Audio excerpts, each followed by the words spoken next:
평양에서 태어나 32년을 살았습니다. 아버지는 당 간부였고 우리 가족은 특권층이었습니다. 하지만 2023년 봄 단 하루 만에 모든 것이 무너졌습니다. 리설주가 비밀병원을 방문한 그날, 저는 우연히 그 현장에 있었고 보지 말았어야 할 것을 보았습니다.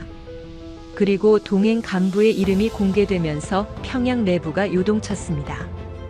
이것은 그날부터 시작된 저의 탈북 이야기입니다. 평양 중심가의 아파트 15층에서 아침을 맞이하는 일은 언제나 조용했습니다. 창밖으로 보이는 넓은 대로와 정돈된 건물들 사이로 이른 출근길 사람들이 움직이고 있었고 나는 따뜻한 차를 마시며 그 풍경을 바라보곤 했습니다. 아버지는 당 선전선동부 산하기관의 부부장이었고 어머니는 평양음악무용대학 출신으로 지금은 문화 관련 행정 업무를 맡고 있었습니다. 우리 가족은 평양에서도 손꼽히는 특권층이었고 나 역시 김일성 종합대학을 졸업한 뒤 외교 관련 부서에서 통역 업무를 맡고 있었습니다. 32세의 나이에 결혼은 하지 않았지만 그것이 크게 문제가 되지는 않았습니다. 아버지의 지위 덕분에 주변에서 함부로 말하는 사람도 없었고 나 스스로도 결혼보다는 일에 집중하고 싶다는 생각이 강했습니다. 외국어를 3개나 구사할 수 있었던 나는 가끔 고위급 인사들의 회의에 배석해 통역을 맡기도 했고 그런 자리에서 보고 들은 것들은 철저히 비밀로 유지해야 한다는 것을 잘 알고 있었습니다.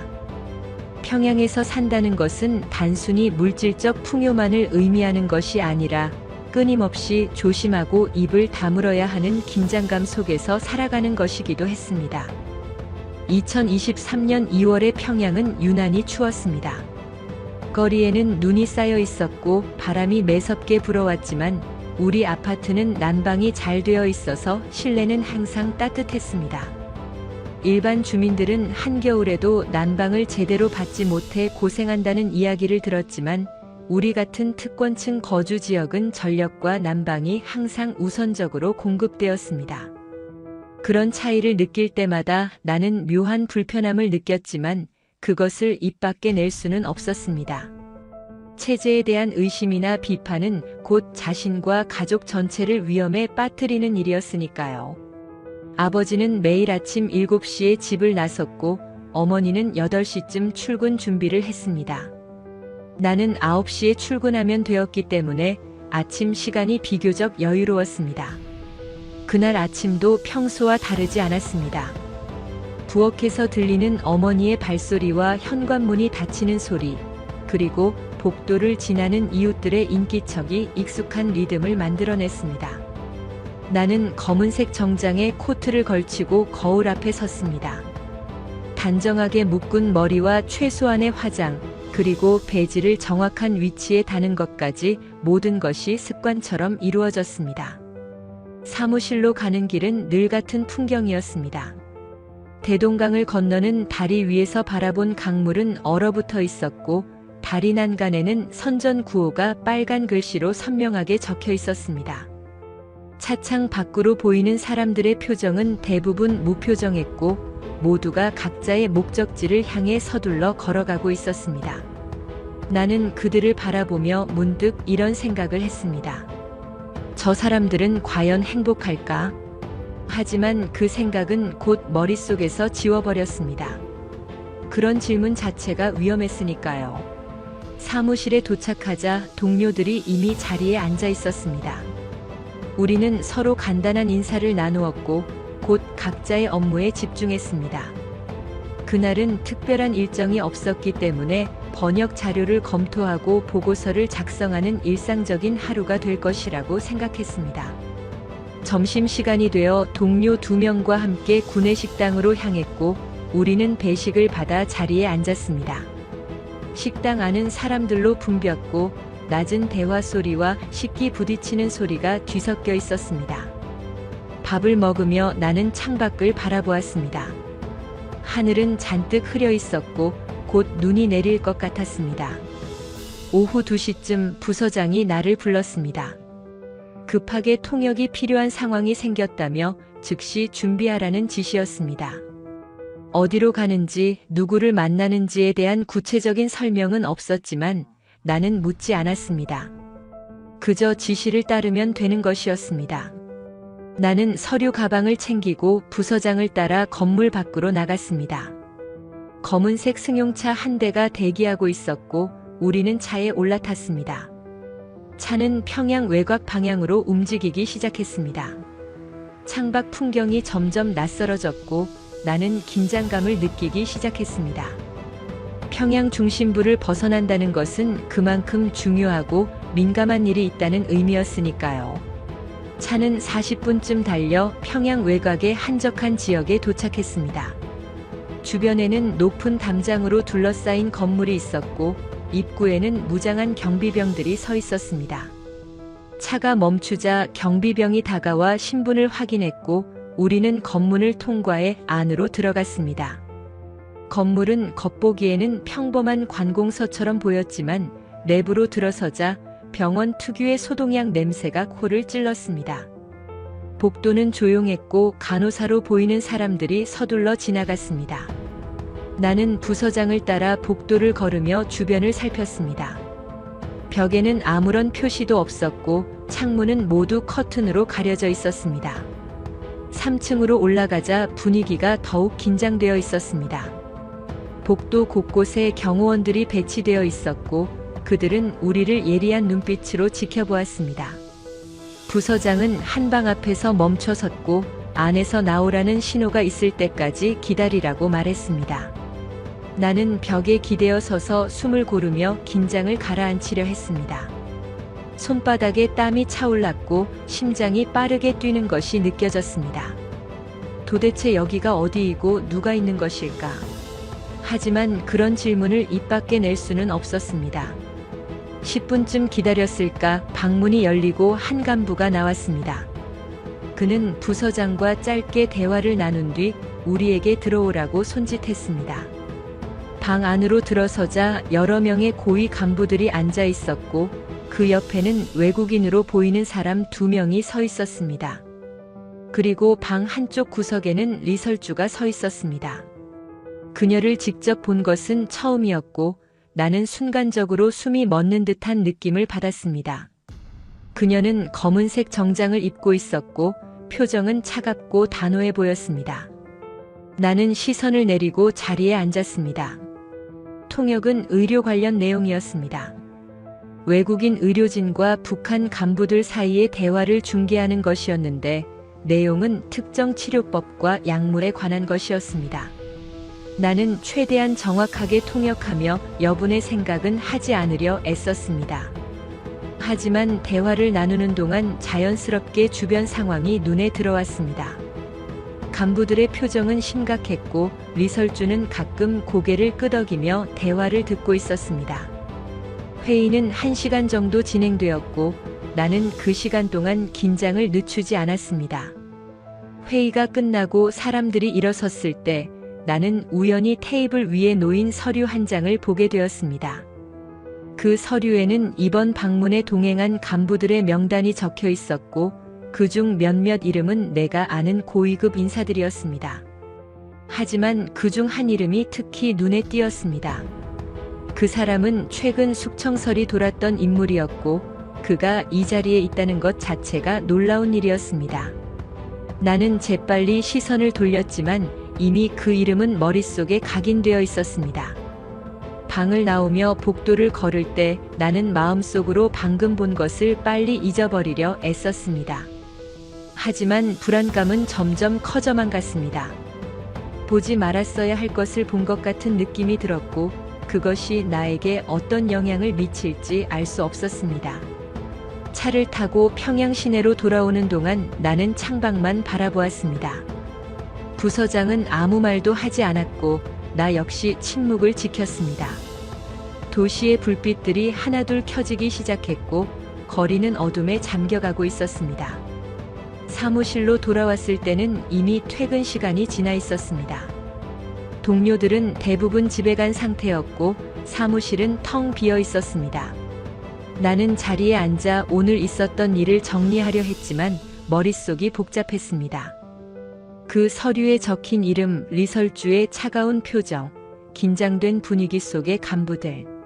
모든 것이 평범하지 않았고 뭔가 큰일이 진행되고 있다는 느낌을 지울 수 없었습니다.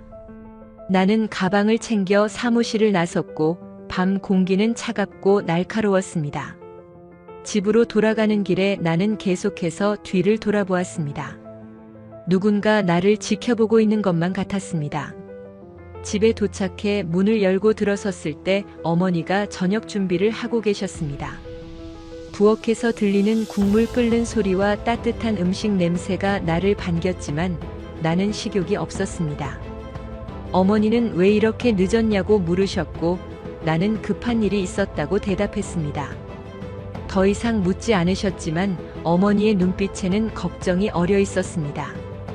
저녁을 먹고 방으로 들어가 침대에 누웠지만 잠이 오지 않았습니다. 그날 이후 일주일이 지났지만 나는 여전히 불안했습니다. 사무실에서 일을 하면서도 계속해서 주변을 의식하게 되었고 동료들과 대화할 때도 조심스러워졌습니다. 혹시 누군가 나를 감시하고 있는 것은 아닐까, 내가 본 것에 대해 누군가 알고 있는 것은 아닐까 하는 생각이 머리를 떠나지 않았습니다. 밤에는 악몽을 꾸었고 아침에 일어나면 온몸이 땀에 젖어 있었습니다. 어머니는 내가 요즘 안색이 좋지 않다며 걱정하셨지만 나는 단지 일이 많아서 그렇다고 둘러댔습니다.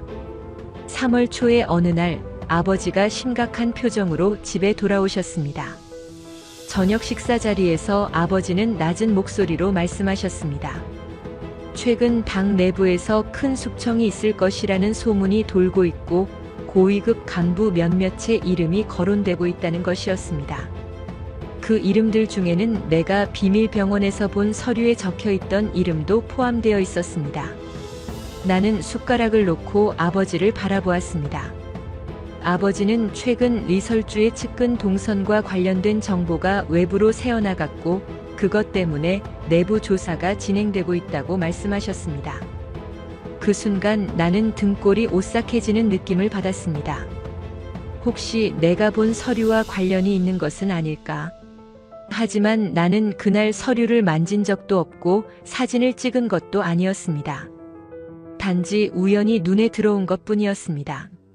하지만 북한에서는 우연도 죄가 될 수 있다는 것을 나는 잘 알고 있었습니다. 저녁 식사는 무겁게 끝났고 나는 방으로 돌아가 문을 잠갔습니다. 창밖으로 평양의 야경이 보였지만 그 불빛들이 오히려 차갑게 느껴졌습니다. 며칠 뒤 사무실에 보위부 사람들이 찾아왔습니다. 그들은 최근 비밀병원 방문과 관련해 몇 가지 확인할 것이 있다며 통역을 담당했던 사람들을 하나씩 조사하기 시작했습니다. 내 차례가 왔을 때 나는 최대한 침착하게 답변했습니다. 통역 내용, 회의 참석자, 회의 시간 등 기본적인 질문들이 이어졌고 나는 사실대로 대답했습니다. 하지만 마지막 질문이 나를 긴장시켰습니다.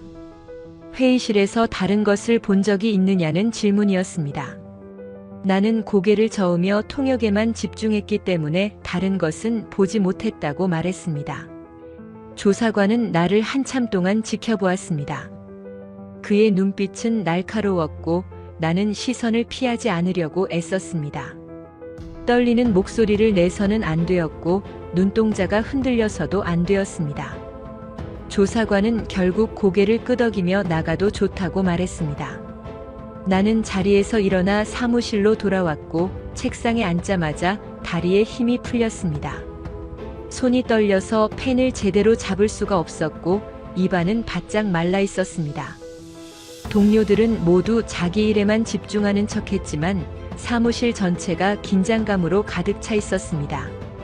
그날 밤 나는 아버지와 단둘이 이야기를 나누었습니다. 아버지는 내가 조사를 받았다는 것을 이미 알고 계셨고 앞으로 조심해야 한다고 당부하셨습니다.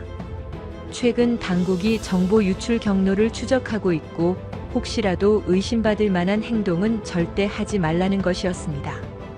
나는 아버지에게 내가 본 서류에 대해 말할까 고민했지만 결국 입을 다물었습니다. 말한다고 해서 상황이 나아질 것 같지 않았고 오히려 아버지까지 위험에 빠뜨릴 수 있었습니다. 아버지는 내 어깨를 가볍게 두드리며 괜찮을 거라고 말씀하셨지만 그 목소리에는 확신이 없었습니다. 이틀 뒤 충격적인 소식이 들려왔습니다. 비밀병원 방문에 동행했던 간부 한 명이 체포되었다는 것이었습니다.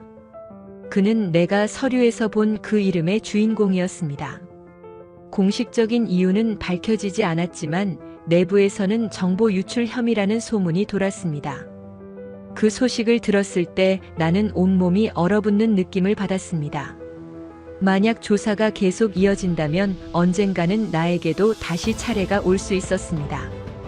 그리고 그때는 단순한 질문으로 끝나지 않을 것이었습니다. 그날 밤부터 나는 탈북을 진지하게 고민하기 시작했습니다. 평양에서의 32년 인생, 부모님, 안정된 직장, 모든 것을 버리고 떠난다는 것은 상상조차 하기 힘든 일이었습니다. 하지만 이대로 있다가는 언젠가 나도 그 간부처럼 끌려갈 수 있다는 두려움이 점점 커졌습니다. 나는 밤마다 침대에 누워 천장을 바라보며 생각했습니다. 과연 나는 이 선택을 할 수 있을까? 그리고 만약 떠난다면 어떻게 해야 할까? 답은 쉽게 나오지 않았지만 한 가지는 확실했습니다. 이대로는 안 된다는 것이었습니다. 3월 말 평양에는 봄이 찾아오고 있었지만 내 마음은 여전히 겨울처럼 차가웠습니다. 사무실에서의 일상은 계속되었지만 나는 더 이상 예전처럼 일에 집중할 수 없었습니다. 보위부의 조사는 일단 마무리된 것처럼 보였지만 언제든 다시 시작될 수 있다는 불안감은 사라지지 않았습니다. 밤마다 나는 탈북에 대한 정보를 머릿속으로 정리했습니다. 두만강을 건너는 방법, 중국에서의 이동 경로, 브로커를 찾는 방법 등 단편적으로 들었던 이야기들을 하나씩 떠올렸습니다. 하지만 실제로 탈북을 실행에 옮기는 것은 전혀 다른 문제였습니다. 평양에서 북중 국경까지는 수백 킬로미터가 떨어져 있었고 그곳까지 가는 과정 자체가 엄청난 위험을 동반했습니다. 여행증 없이는 평양을 벗어날 수도 없었고 설령 국경에 도착한다 해도 경비가 삼엄한 두만강을 건너는 것은 목숨을 건 도박이었습니다. 나는 혼자서는 할 수 없다는 것을 깨달았습니다. 믿을 수 있는 사람이 필요했고 경험이 있는 사람의 도움이 필요했습니다. 그러던 중 대학 동기였던 은혜를 떠올렸습니다. 은혜는 함경북도 출신으로 국경 지역 사정을 잘 알고 있었고 가족 중 일부가 이미 중국으로 건너갔다는 소문을 들은 적이 있었습니다. 물론 그것이 사실인지 확인할 방법은 없었지만 다른 선택지도 없었습니다. 나는 은혜에게 조심스럽게 연락을 시도했습니다. 전화로는 위험했기 때문에 우연을 가장해 거리에서 마주친 것처럼 만났습니다. 대동강변을 걸으며 우리는 오랜만에 근황을 나누었고 나는 넌지시 최근 불안한 상황에 대해 이야기했습니다. 은혜는 내 말을 조용히 듣고 있다가 잠시 후 낮은 목소리로 물었습니다. 혹시 떠날 생각이 있느냐고. 나는 망설이다가 고개를 끄덕였습니다. 은혜의 표정이 굳어졌고 한참 동안 침묵이 흘렀습니다. 강물 소리와 멀리서 들려오는 자동차 경적 소리만이 우리 사이를 채우고 있었습니다. 은혜는 결국 작은 목소리로 말했습니다. 자기도 같은 생각을 하고 있었다고. 최근 가족이 연루된 사건 때문에 감시를 받고 있고 언젠가는 자신도 조사 대상이 될 것 같다고 했습니다. 우리는 그날부터 조심스럽게 계획을 세우기 시작했습니다. 함경북도에 있는 은혜의 친척을 통해 브로커와 연결될 수 있다는 것, 평양에서 국경까지 가는 동안 여러 번 검문을 통과해야 한다는 것, 그리고 무엇보다 가족에게는 절대 말해서는 안 된다는 것을 확인했습니다. 가족에게 알리는 순간 그들도 위험에 처할 수 있었고 혹시라도 말리려 할 경우 계획 자체가 무산될 수 있었습니다. 나는 부모님 생각에 가슴이 찢어지는 것 같았지만 다른 방법이 없었습니다. 4월 초 은혜가 함경북도의 친척과 연락이 닿았다는 소식을 전해왔습니다.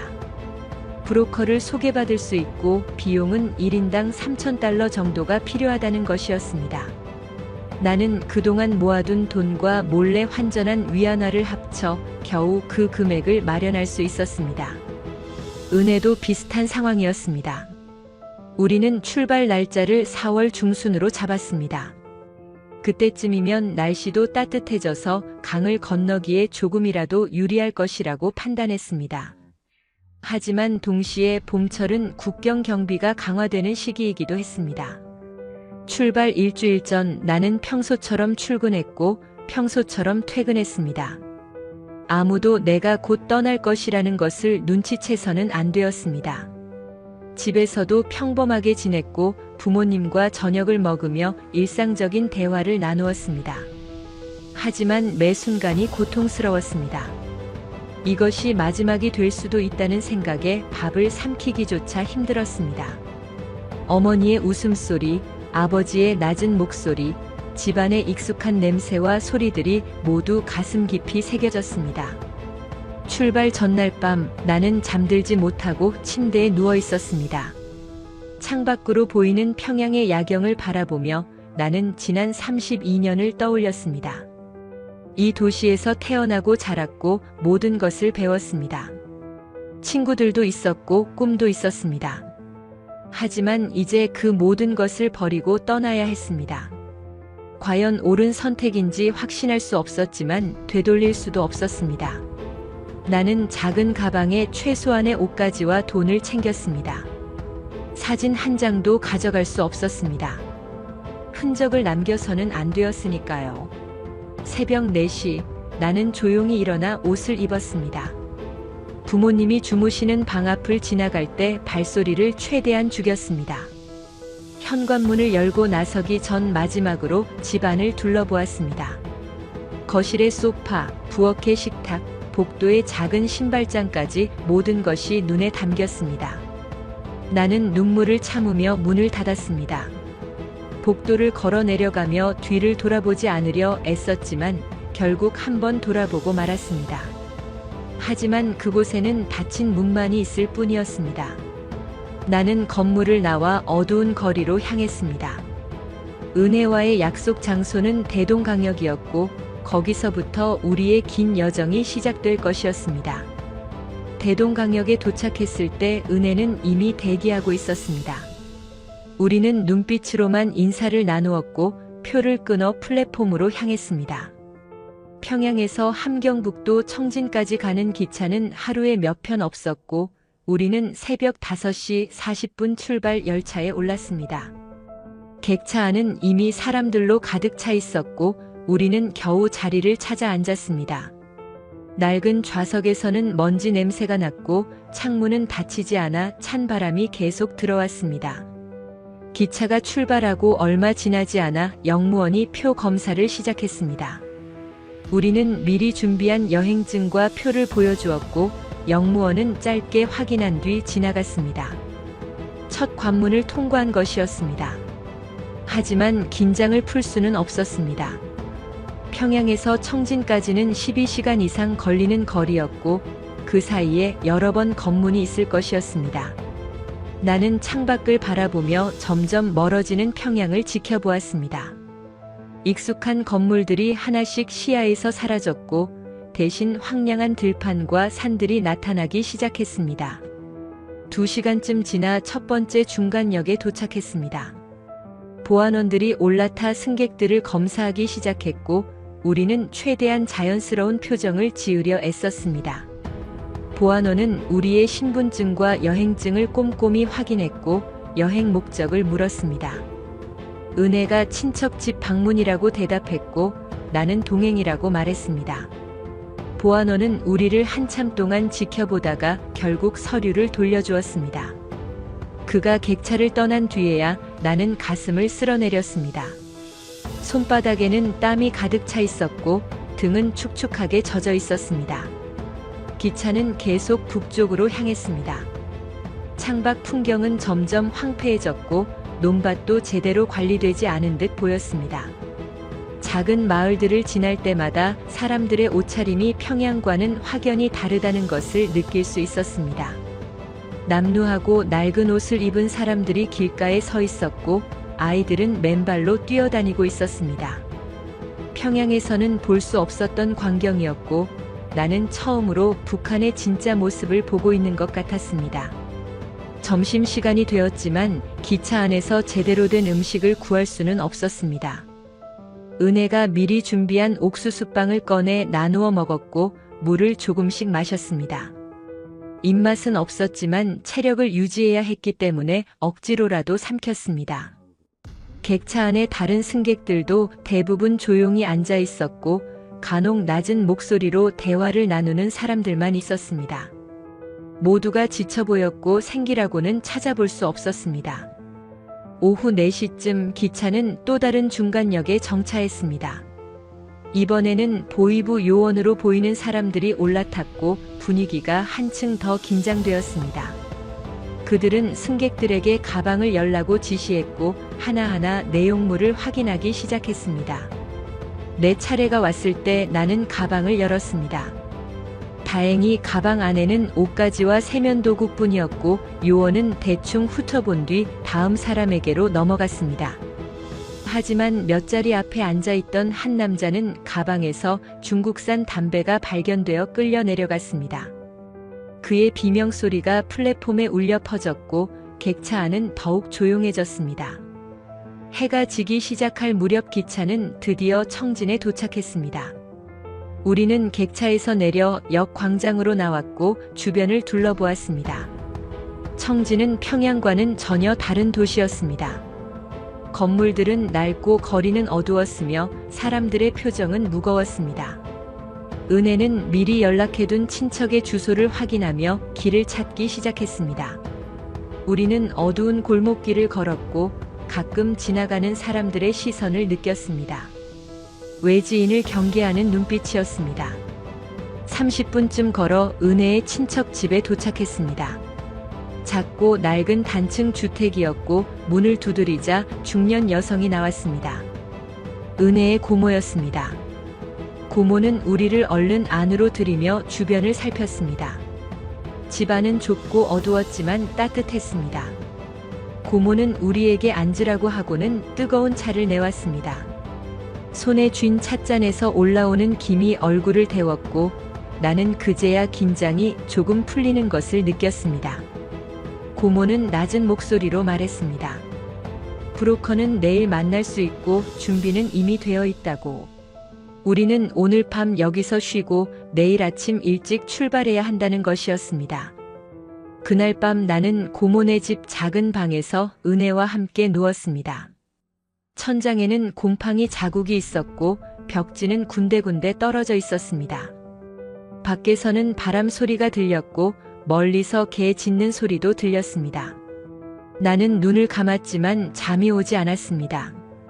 내일부터는 정말 돌아올 수 없는 길로 들어서는 것이었습니다. 두만강을 건너는 순간 나는 북한 사람이 아니라 탈북자가 되는 것이고 그 순간부터 나는 쫓기는 삶을 살게 되는 것이었습니다. 과연 잘할 수 있을까? 살아남을 수 있을까? 수많은 질문이 머릿속을 맴돌았지만 답은 없었습니다.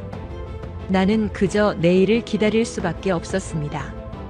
다음 날 아침 6시 고모가 우리를 깨웠습니다. 간단한 아침으로 옥수수죽을 먹었고 고모는 우리에게 조심하라는 말을 반복했습니다. 국경 지역은 평양과는 비교할 수 없을 만큼 위험하다는 것, 보위부와 경비대가 곳곳에 있다는 것, 그리고 무엇보다 브로커를 완전히 믿어서는 안 된다는 것을 강조했습니다. 나는 고개를 끄덕이며 고모의 말을 새겼습니다. 고모는 우리를 문 밖까지 배웅하며 마지막으로 한 번 더 주변을 살폈습니다. 거리는 아직 어두웠고 사람들의 움직임도 거의 없었습니다. 브로커를 만나기로 한 장소는 청진 외곽의 한 폐가였습니다. 은혜의 고모가 그려준 약도를 따라 30분쯤 걸어가자 낡은 건물이 나타났습니다. 주변에는 아무도 없었고 건물 창문은 모두 깨져 있었습니다. 우리는 조심스럽게 안으로 들어갔고 어두운 복도를 지나 한 방으로 향했습니다. 방문을 열자 중년 남자 한 명이 담배를 피우며 서 있었습니다. 그가 브로커였습니다. 그는 우리를 위아래로 훑어보더니 평양에서 왔냐고 물었습니다. 은혜가 고개를 끄덕이자 그는 비웃듯 웃었습니다.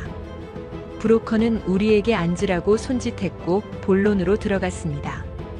두만강을 건너 중국으로 가는 데는 1인당 3,000달러가 필요하다는 것, 중국에서 안전가옥까지 이동하는 비용은 별도라는 것, 그리고 만약 잡히면 그는 모른다는 것을 분명히 했습니다. 우리는 미리 준비한 돈을 꺼내 테이블 위에 놓았습니다. 브로커는 돈을 세어보더니 만족스러운 표정을 지었습니다. 그는 오늘 밤 11시에 국경 근처에서 만나자고 말했고 정확한 위치를 종이에 적어주었습니다. 그 종이는 보는 즉시 태워야 한다고 경고했습니다.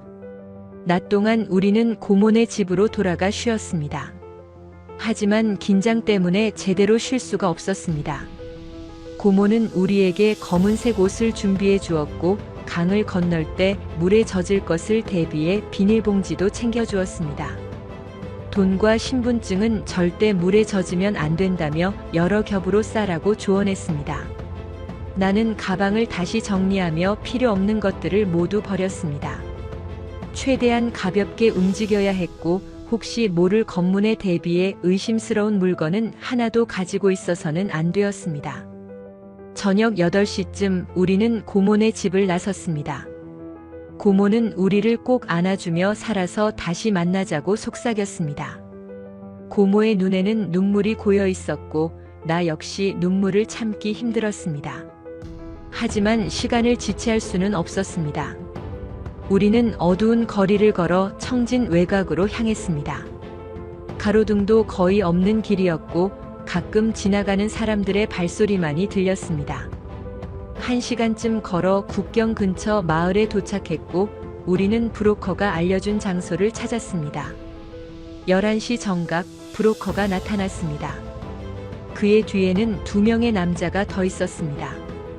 브로커는 우리에게 조용히 따라오라고 손짓했고 우리는 그들을 따라 산길로 접어들었습니다. 길은 험했고 어두워서 앞이 거의 보이지 않았습니다. 가끔 나뭇가지에 걸려 넘어질 뻔했고 돌부리에 발이 채였습니다. 땀이 등을 타고 흘러내렸고 숨이 가빠왔지만 멈출 수는 없었습니다. 브로커는 빠른 속도로 앞서갔고 우리는 필사적으로 그를 따라갔습니다.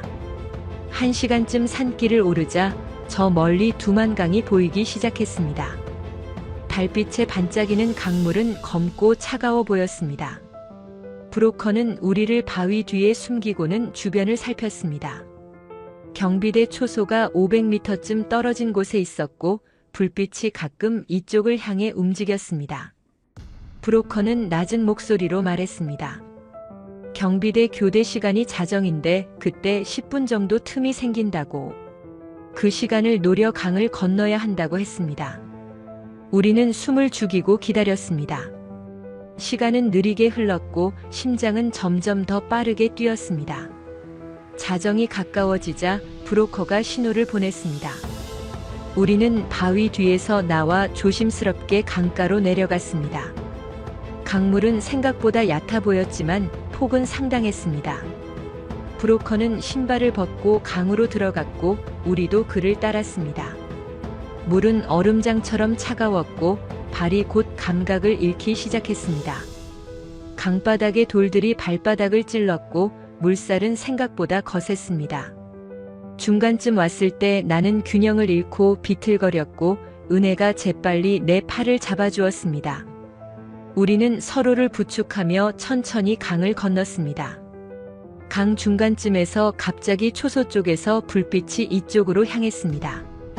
브로커가 급히 몸을 낮추라고 손짓했고 우리는 강물에 몸을 숨겼습니다.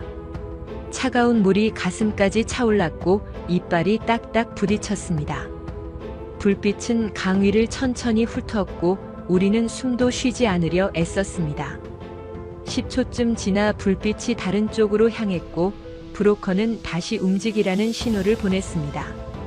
우리는 남은 거리를 최대한 빠르게 이동했고 드디어 중국 땅에 발을 디뎠습니다. 그 순간 나는 돌이킬 수 없는 선을 넘었다는 것을 깨달았습니다. 이제 뒤돌아갈 수 없었습니다. 강둑에 올라서자 브로커는 우리에게 빨리 움직이라고 재촉했습니다. 젖은 옷은 체온을 빠르게 빼앗아갔고 온몸이 떨렸습니다. 우리는 강변의 풀숲을 지나 숲속으로 들어갔고 브로커는 나무 뒤에 숨겨둔 자전거 3대를 꺼냈습니다. 자전거를 타고 30분쯤 달려 작은 마을 외곽에 도착했습니다. 낡은 농가 한 채가 나타났고 브로커는 문을 두드렸습니다. 문이 열리고 중년 중국인 남자가 나왔습니다. 그는 우리를 재빨리 안으로 들이고는 주변을 경계하며 문을 닫았습니다. 집 안은 어둡고 좁았지만 따뜻했습니다. 중국인 남자는 우리에게 젖은 옷을 벗고 마른 옷으로 갈아입으라며 옷가지를 건네주었습니다. 우리는 작은 방으로 들어가 서둘러 옷을 갈아입었습니다.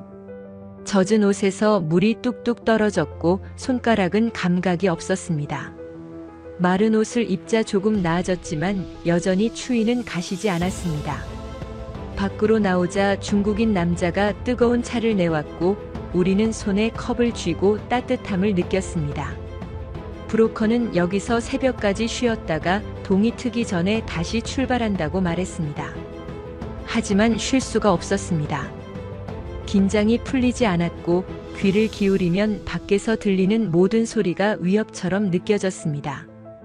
개 짖는 소리, 바람 소리, 멀리서 들리는 자동차 엔진 소리까지 모든 것이 공안이 오는 것 같았습니다.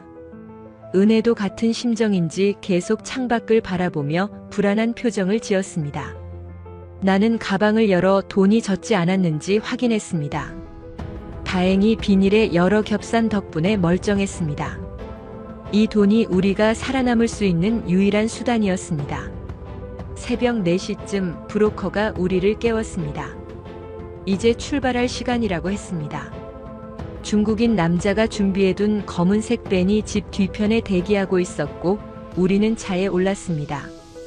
브로커는 이제부터 연길까지 가는데 6시간 정도 걸린다고 말했습니다.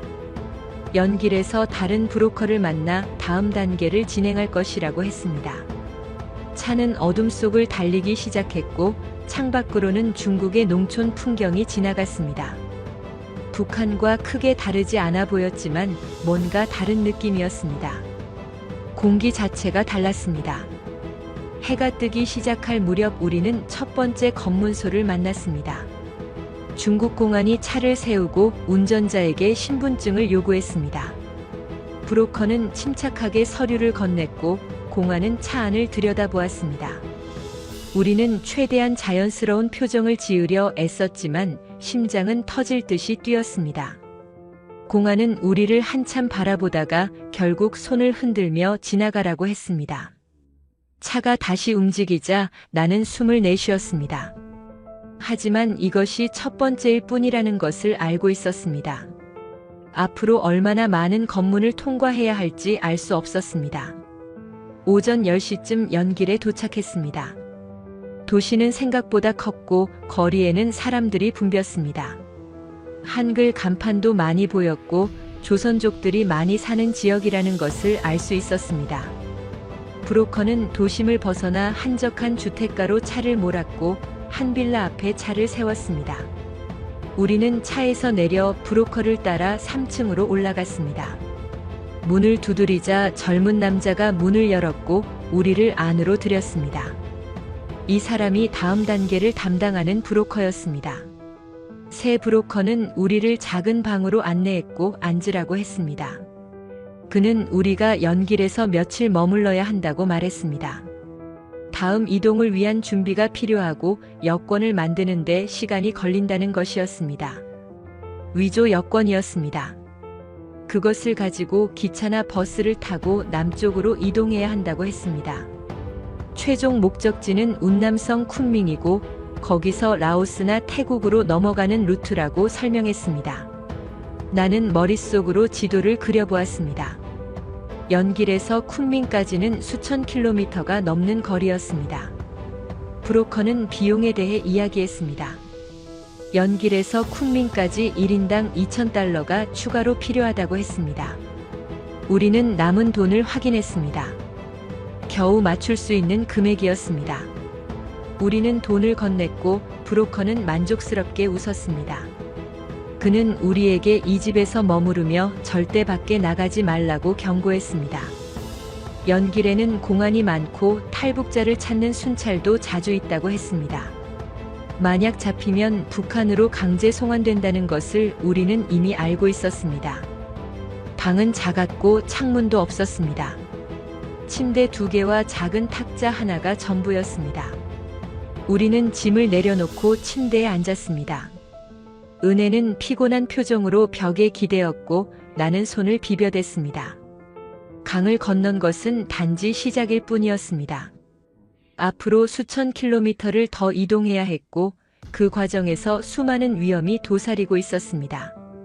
하지만 이미 돌이킬 수 없는 곳까지 왔습니다.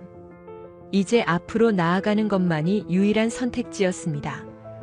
나는 창문 없는 방에 누워 천장을 바라보았습니다. 평양의 집이 떠올랐고 부모님의 얼굴이 눈앞에 어른거렸습니다. 나는 눈을 감고 눈물을 삼켰습니다. 연길에서의 첫날은 끝없는 기다림이었습니다. 창문도 없는 방에서 시간 감각을 잃어갔고 밖에서 들리는 소리로만 낮과 밤을 구분할 수 있었습니다. 브로커는 하루에 2번 음식을 가져다 주었고 그때마다 진행 상황을 알려주었습니다.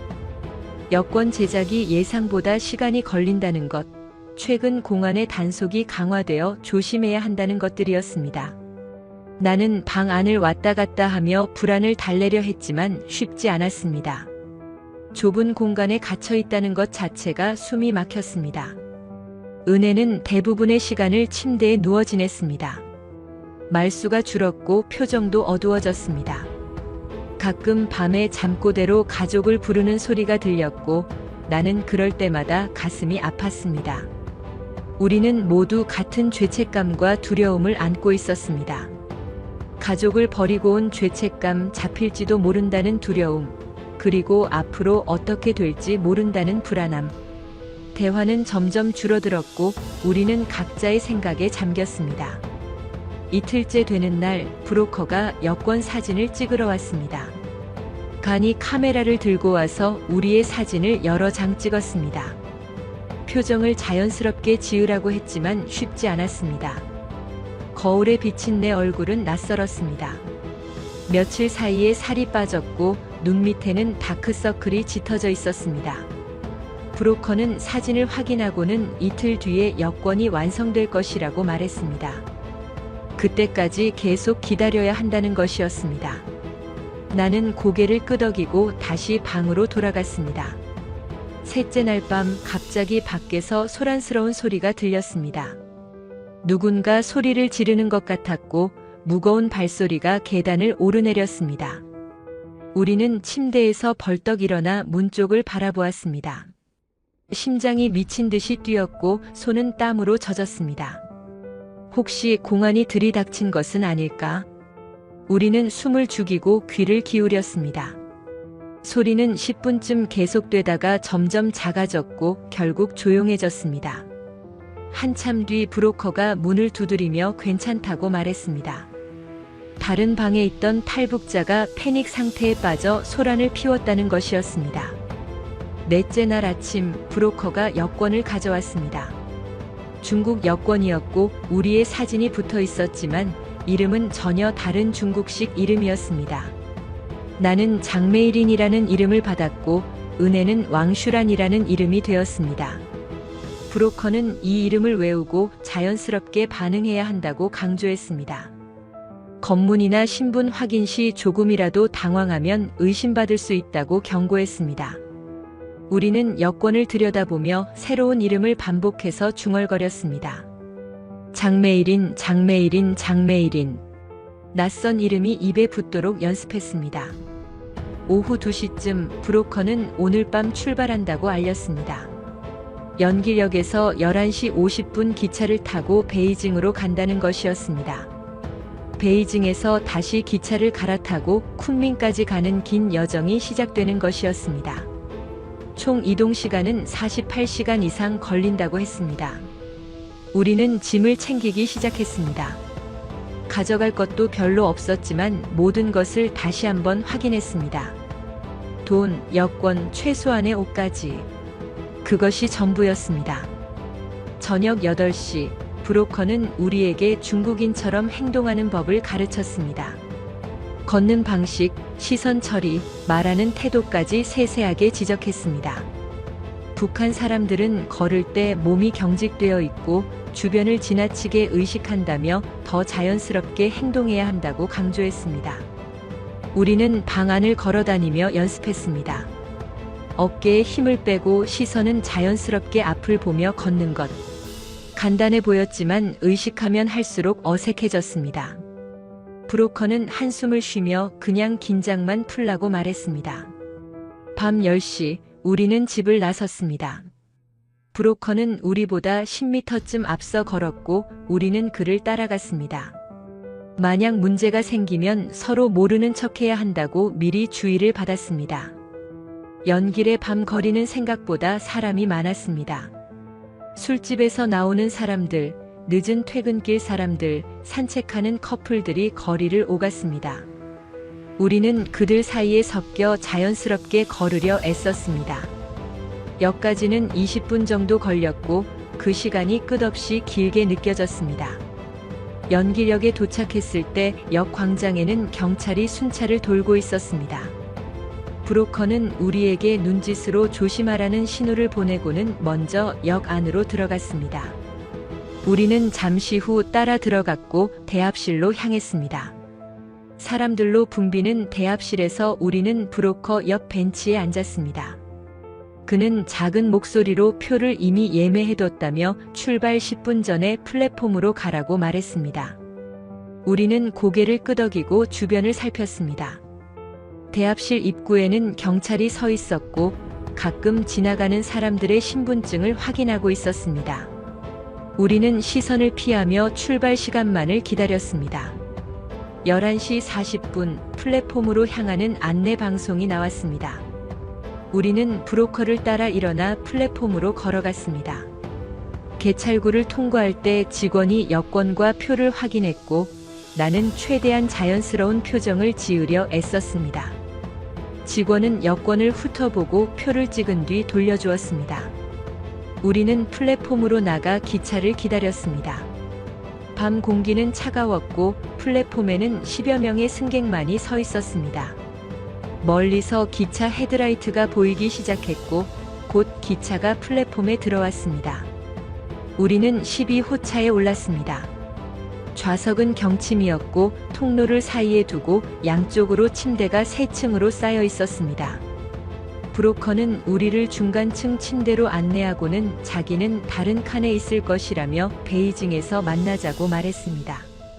무슨 일이 있어도 자기를 찾지 말고 조용히 있으라고 경고하고는 사라졌습니다. 우리는 짐을 침대 밑에 밀어넣고 좁은 침대에 누웠습니다. 옆 침대에는 중국인 남자가 이미 잠들어 있었고 코 고는 소리가 들렸습니다. 기차가 출발했습니다. 창밖으로 연길의 불빛이 지나갔고 곧 어둠만이 펼쳐졌습니다. 객차 안은 대부분의 사람들이 잠들어 있었고 조명도 어둡게 조절되어 있었습니다. 나는 눈을 감았지만 잠이 오지 않았습니다. 기차 바퀴 소리와 철로 이음새를 지날 때마다 나는 덜컹거림이 몸에 전해졌습니다. 은혜는 아래층 침대에 있었지만 역시 잠들지 못한 것 같았습니다. 가끔 침대가 삐걱거리는 소리가 들렸고 한숨 소리도 들렸습니다. 새벽 4시쯤 기차가 첫 번째 큰 역에 정차했습니다. 심양역이었습니다. 새로운 승객들이 올라탔고 객차 안이 조금 더 복잡해졌습니다. 검표원이 통로를 지나며 표를 확인했고 나는 긴장했지만 별 문제 없이 지나갔습니다. 창밖으로 역 플랫폼에 형광등 불빛이 보였고 사람들이 서둘러 움직이는 모습이 보였습니다. 기차는 10분쯤 정차한 뒤 다시 출발했습니다. 나는 시계를 보았습니다. 베이징까지는 아직 8시간이 더 남아 있었습니다. 아침 7시쯤 해가 떠올랐습니다. 창밖으로 중국의 농촌 풍경이 펼쳐졌습니다. 넓은 들판과 작은 마을들, 그리고 멀리 보이는 산들. 북한과는 확실히 다른 풍경이었습니다. 규모도 달랐고 무언가 더 활기차 보였습니다. 객차 안 사람들도 하나둘 일어나기 시작했고 복도에서는 사람들이 세면을 하거나 컵라면을 끓이는 소리가 들렸습니다. 나는 침대에서 내려와 화장실로 갔습니다. 거울에 비친 내 얼굴은 여전히 피곤해 보였지만 어제보다는 조금 나아 보였습니다. 아침 9시쯤 식당 칸에서 간단한 아침을 샀습니다. 죽과 만두였는데 맛은 괜찮았습니다. 은혜와 마주 앉아 조용히 식사를 했습니다. 주변 사람들은 자기들끼리 대화를 나누고 있었고 우리는 말없이 먹기만 했습니다. 중국어를 할 줄 몰랐기 때문에 최대한 말을 하지 않는 것이 안전했습니다.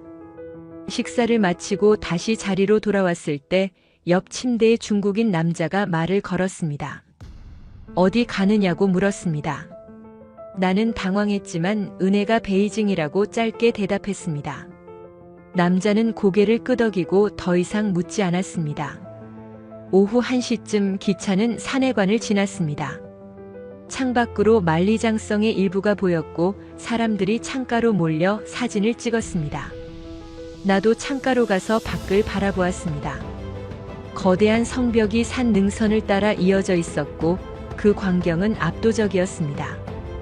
역사책에서만 보던 것을 직접 눈으로 보니 현실감이 없었습니다.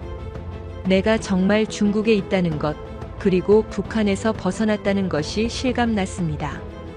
하지만 동시에 아직 안전하지 않다는 것도 깨달았습니다. 중국에서 잡히면 북송되는 것은 시간 문제였습니다. 오후 3시쯤 객차 안에 공안 2명이 들어왔습니다. 그들은 통로를 천천히 걸으며 승객들을 관찰했습니다. 내 심장은 다시 빠르게 뛰기 시작했고 손에는 땀이 찼습니다. 나는 침대에 누워 자는 척했습니다. 공안의 발소리가 점점 가까워졌고 내 침대 옆에서 멈췄습니다. 나는 숨을 최대한 고르게 쉬려 애썼습니다. 공안은 잠시 서 있다가 다시 걸어갔습니다. 그들이 객차를 떠난 뒤에야 나는 눈을 떴습니다.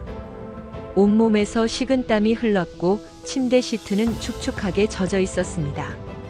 저녁 6시 기차는 드디어 베이징역에 도착했습니다. 우리는 짐을 챙겨 플랫폼으로 내렸습니다. 역은 엄청나게 컸고 사람들로 가득 차 있었습니다. 우리는 브로커가 알려준 출구로 향했고 거기서 그를 만나기로 되어 있었습니다. 출구로 나가는 길에 또 한 번 신분 확인이 있었지만 무사히 통과했습니다.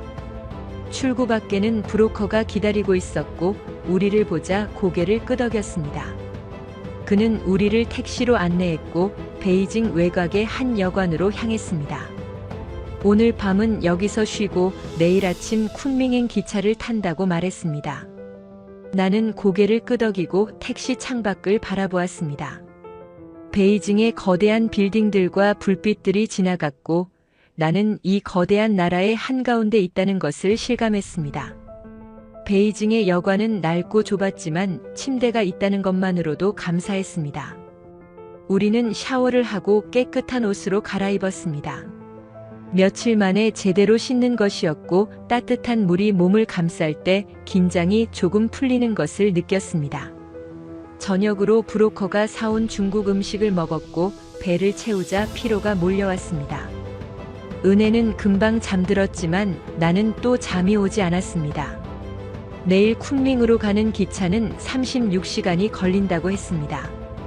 중국을 종단하는 긴 여정이었습니다. 다음 날 아침 5시에 일어나 서둘러 준비했습니다. 브로커는 우리를 베이징 서역으로 데려갔고 거기서 쿤밍행 기차표를 건넸습니다. 이번에는 경좌였습니다. 36시간을 앉아서 가야 한다는 것이었습니다. 브로커는 여기서 자기 역할은 끝이고 쿤밍에서는 다른 사람이 우리를 기다릴 것이라고 말했습니다.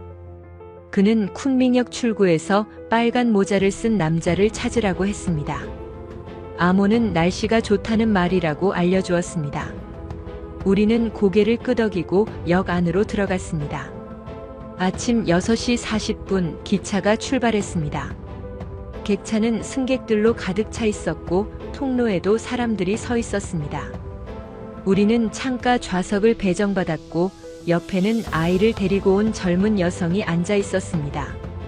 기차가 베이징을 벗어나자 도시 풍경은 점점 사라지고 평원이 펼쳐지기 시작했습니다. 중국의 광활함이 느껴졌습니다. 끝없이 이어지는 들판과 작은 마을들, 그리고 가끔 보이는 공장 지대들. 모든 것이 거대했고 압도적이었습니다. 오전 11시쯤 기차는 허난성을 지나고 있었습니다. 창밖으로는 황하가 보였고 탁한 강물이 천천히 흘러가고 있었습니다. 객차 안은 점점 더워졌고 사람들은 창문을 열거나 부채질을 하고 있었습니다. 나는 물을 조금씩 마시며 체력을 아꼈습니다. 아직 20시간 이상을 더 가야 했고 지치면 안 되었습니다. 점심시간이 되어 컵라면을 사서 먹었습니다. 맛은 별로였지만 배를 채우는 것이 중요했습니다. 옆 좌석의 여성은 아이에게 과자를 먹이고 있었고 아이는 투정을 부리며 울기 시작했습니다. 오후 4시쯤 기차는 후베이성을 지나고 있었습니다.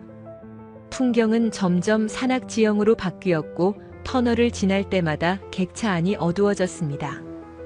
은혜는 피곤한 표정으로 창밖만 바라보고 있었습니다. 우리는 거의 대화를 나누지 않았습니다. 주변에 사람이 많아 조심해야 했고 무엇보다 말할 기력도 없었습니다. 저녁이 되자 해가 지기 시작했고 객차 안 조명이 켜졌습니다. 사람들은 하나둘 잠들기 시작했고 통로에 서 있던 사람들도 바닥에 앉거나 누웠습니다. 밤이 깊어갈수록 객차 안은 더욱 답답해졌습니다. 사람들의 채취와 음식 냄새가 섞여 코를 찔렀고 환기도 제대로 되지 않았습니다. 나는 좌석에 기대어 눈을 감았지만 잠들기는 힘들었습니다. 몸은 피곤했지만 정신은 항상 깨어 있었습니다. 혹시 검문이 있을지, 혹시 문제가 생길지 계속 긴장하고 있었습니다. 시계를 보니 자정이 넘어가고 있었습니다. 아직 20시간이 더 남아 있었습니다. 다음 날 아침 6시 기차는 구이저우성에 들어섰습니다. 창밖으로는 험준한 산들과 계곡이 보였습니다. 안개가 자욱하게 끼어 있었고 작은 마을들이 산 중턱에 자리 잡고 있었습니다. 사람들은 하나둘 일어나 세면을 하거나 아침을 준비하기 시작했습니다. 나도 화장실로 가서 얼굴을 씻었습니다. 거울 속 내 모습은 초췌했고 눈은 충혈되어 있었습니다. 하지만 포기할 수 없었습니다. 여기까지 왔는데 이제 조금만 더 버티면 되었습니다. 오전 10시쯤 기차 안에서 또 한 번 신분 확인이 있었습니다. 철도 공안들이 객차를 지나며 여권을 검사했고 나는 위조 여권을 건넸습니다. 공안은 여권을 꼼꼼히 살펴보고 내 얼굴과 비교했습니다. 10초 정도가 10분처럼 느껴졌습니다. 공안은 결국 여권을 돌려주고 다음 사람에게로 넘어갔습니다. 나는 가슴을 쓸어내렸습니다. 매번 검문을 통과할 때마다 살아있다는 느낌이 들었습니다. 하지만 동시에 언젠가는 걸릴지도 모른다는 두려움도 함께했습니다. 오후 3시쯤 기차는 윈난성에 진입했습니다. 풍경이 또 달라졌습니다. 아열대 기후의 식물들이 보이기 시작했고 날씨도 훨씬 따뜻해졌습니다. 사람들은 겉옷을 벗기 시작했고 창문을 여는 사람들이 많아졌습니다. 쿤밍이 가까워지고 있었습니다. 나는 가방을 확인하고 돈이 제대로 있는지 다시 한번 점검했습니다. 쿤밍에서 태국까지 가는 마지막 구간에도 돈이 필요할 것이었습니다. 은혜도 긴장한 표정으로 짐을 정리하고 있었습니다. 저녁 6시 40분 기차는 드디어 쿤밍역에 도착했습니다.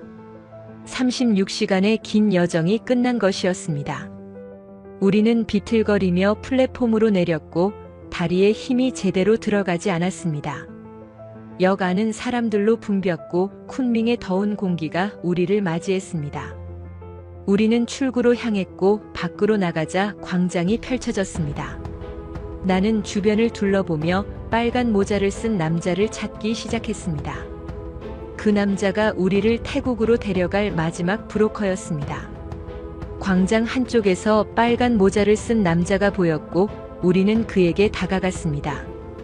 남자는 우리를 보자 날씨가 좋다고 말했고 우리는 고개를 끄덕였습니다. 마지막 단계가 시작되는 순간이었습니다. 빨간 모자의 남자는 우리를 쿤밍역 밖 주차장으로 안내했습니다. 낡은 밴 한 대가 대기하고 있었고 안에는 이미 4명의 사람들이 타고 있었습니다. 모두 탈북자들이었습니다. 얼굴을 보는 순간 알 수 있었습니다.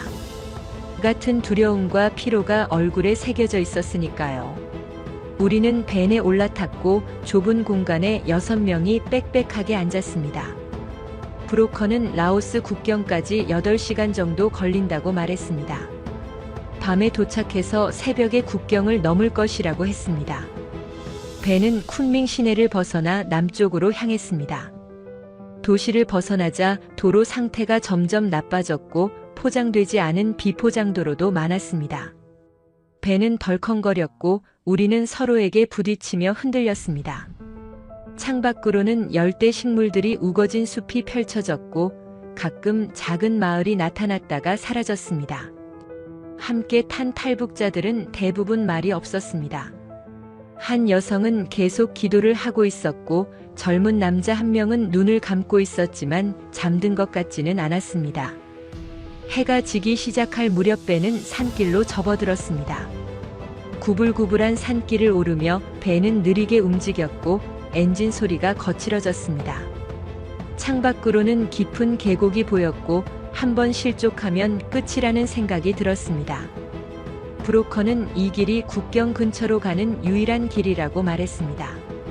공식 국경 검문소는 피해야 하기 때문에 산길로 우회한다는 것이었습니다.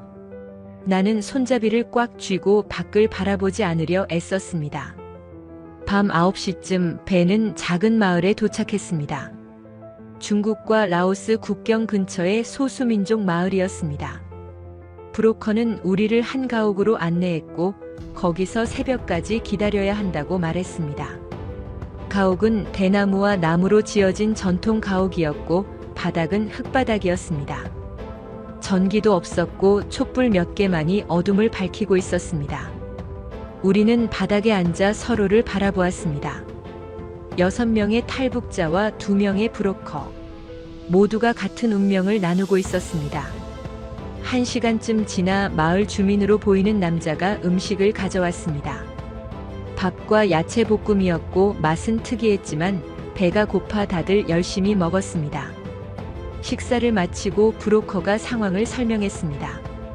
새벽 3시에 출발해서 국경을 넘을 것이고 라오스 쪽에서 다른 브로커가 기다릴 것이라고 했습니다.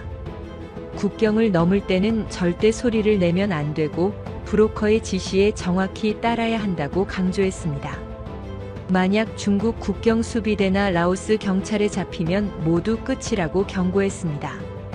자정이 넘어가며 모두가 긴장한 표정으로 시간을 보냈습니다. 어떤 사람은 기도를 했고 어떤 사람은 가족 사진을 꺼내보았습니다. 나는 은혜와 나란히 앉아 아무 말도 하지 않았습니다. 이제 정말 마지막 관문이었습니다. 이 국경만 넘으면 중국을 벗어나는 것이고 한국으로 가는 길이 조금 더 가까워지는 것이었습니다. 하지만 동시에 가장 위험한 순간이기도 했습니다. 국경 지역은 경비가 삼엄했고 미립 국자들을 잡기 위한 순찰이 계속되고 있었습니다. 새벽 2시 30분 브로커가 우리를 깨웠습니다. 모두 짐을 챙기고 밖으로 나왔습니다. 밤은 칠흑같이 어두웠고 달도 구름에 가려져 있었습니다. 브로커는 우리에게 검은 옷을 나눠주었고 얼굴에 검은 천을 두르라고 했습니다. 우리는 지시대로 했고 브로커를 따라 마을을 벗어났습니다. 숲속으로 들어가자 앞이 거의 보이지 않았습니다. 브로커는 작은 손전등 하나로 길을 비췄고 우리는 서로의 옷자락을 붙잡고 따라갔습니다. 1시간쯤 숲속을 걸었을까 갑자기 앞에서 멈추라는 신호가 왔습니다. 브로커가 손을 들어 정지 신호를 보냈고 우리는 모두 그 자리에 얼어붙었습니다. 저 멀리서 불빛이 움직이고 있었습니다. 국경 수비대의 순찰이었습니다. 우리는 나무 뒤에 숨어 숨을 죽였습니다. 땅바닥은 축축했고 벌레들이 기어다니는 것이 느껴졌지만 움직일 수 없었습니다. 불빛은 천천히 이쪽으로 다가왔고 나는 심장이 터질 것 같았습니다. 옆에 있던 여성이 작게 신음소리를 냈고 브로커가 재빨리 그녀의 입을 막았습니다. 10분쯤 지나 불빛이 다른 방향으로 향했습니다. 브로커는 다시 움직이라는 신호를 보냈고 우리는 조심스럽게 일어났습니다. 다리가 저려 있었고 온몸이 떨렸지만 계속 걸어야 했습니다. 30분쯤 더 가자 브로커가 여기가 국경선이라고 속삭였습니다. 땅에 표시 같은 것은 없었지만 브로커는 정확히 알고 있는 것 같았습니다. 우리는 그 보이지 않는 선을 넘었습니다. 라오스 땅에 들어선 것이었습니다. 하지만 안도하기에는 이르다고 브로커가 경고했습니다. 라오스 쪽에도 경찰이 있고 여기서 20km는 더 가야 안전하다고 했습니다. 라오스 국경을 넘은 뒤에도 우리는 계속 숲속을 걸었습니다. 브로커는 빠른 속도로 앞서갔고 우리는 숨을 헐떡이며 따라갔습니다. 열대숲은 습했고 모기들이 끊임없이 달려들었습니다. 얼굴과 팔을 물리며 가려움이 심해졌지만 멈출 수 없었습니다. 새벽 공기는 차가웠지만 걷다 보니 땀이 흘러내렸습니다. 옷은 땀과 이슬로 젖어 몸에 달라붙었고 신발 안은 축축했습니다. 함께 걷던 한 여성이 발을 헛디뎌 넘어졌고 우리는 그녀를 일으켜 세웠습니다. 동이 트기 시작했습니다. 숲 사이로 희미한 빛이 들어오고 주변이 조금씩 보이기 시작했습니다.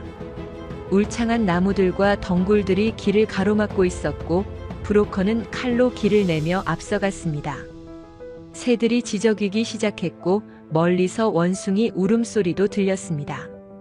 이곳은 완전히 다른 세계였습니다. 북한에서도 중국에서도 경험하지 못한 원시적인 자연이었습니다. 아름다웠지만 동시에 두려웠습니다. 어디에 무엇이 있을지 알 수 없었으니까요. 오전 6시쯤 브로커는 잠시 쉬자고 말했습니다. 우리는 큰 나무 아래 주저앉았고 가방에서 물을 꺼내 마셨습니다. 목이 타들어가는 것 같았고 물은 금세 바닥났습니다. 브로커는 조금만 더 가면 마을이 나온다며 거기서 물을 구할 수 있다고 말했습니다. 우리는 고개를 끄덕이고 다시 일어섰습니다. 다리는 후들거렸고 발바닥은 물집이 잡혀 아팠지만 멈출 수 없었습니다. 여기서 뒤처지면 살아남을 수 없다는 것을 모두가 알고 있었습니다. 2시간쯤 더 걸어 작은 시냇물을 만났습니다. 브로커는 여기서 물을 마셔도 된다며 우리를 시냇가로 안내했습니다. 물은 차갑고 맑았습니다. 나는 손으로 물을 떠서 마셨고 얼굴도 씻었습니다. 차가운 물이 얼굴에 닿자 정신이 조금 들었습니다. 은혜도 옆에서 물을 마시고 있었고 그녀의 얼굴은 상처투성이었습니다. 나뭇가지에 긁혀 생긴 상처들이었습니다. 내 얼굴도 비슷할 것이라는 생각이 들었습니다. 우리는 잠시 시냇가에 앉아 쉬었고 발을 물에 담갔습니다. 시원한 느낌이 발의 통증을 조금 덜어주었습니다. 오전 10시쯤 드디어 마을이 나타났습니다. 대나무로 지은 작은 가옥들이 10여 채 있었고 마을 사람들은 우리를 경계하는 눈빛으로 바라보았습니다. 브로커는 마을 이장으로 보이는 남자와 라오스어로 대화를 나누었고 돈을 건넸습니다. 이장은 우리를 한 가옥으로 안내했고 거기서 쉴 수 있다고 말했습니다. 우리는 가옥 안으로 들어가 바닥에 주저앉았습니다. 천장에는 선풍기 하나가 돌고 있었고 그 바람이 얼마나 고마운지 몰랐습니다. 마을 여성들이 음식을 가져왔습니다. 찹쌀밥과 매운 국물 요리였습니다. 맛은 낯설었지만 배가 고파 허겁지겁 먹었습니다. 뜨거운 국물이 목을 타고 내려가며 몸이 조금 회복되는 것을 느꼈습니다. 식사를 마치고 브로커가 상황을 설명했습니다. 오늘 밤 여기서 자고 내일 아침 트럭을 타고 비엔티안으로 간다는 것이었습니다. 비엔티안에서 태국으로 넘어가는 마지막 구간을 진행할 것이라고 했습니다. 나는 고개를 끄덕이고 벽에 기대었습니다. 낮 시간 동안 우리는 대부분 잠을 잤습니다. 며칠간의 피로가 한꺼번에 몰려왔고 몸이 말을 듣지 않았습니다. 나는 얕은 잠에 빠졌다가 깨기를 반복했습니다. 꿈속에서는 평양이 나타났고 부모님이 나를 찾고 있었습니다. 나는 소리를 지르며 깨어났고 은혜가 내 어깨를 다독여 주었습니다.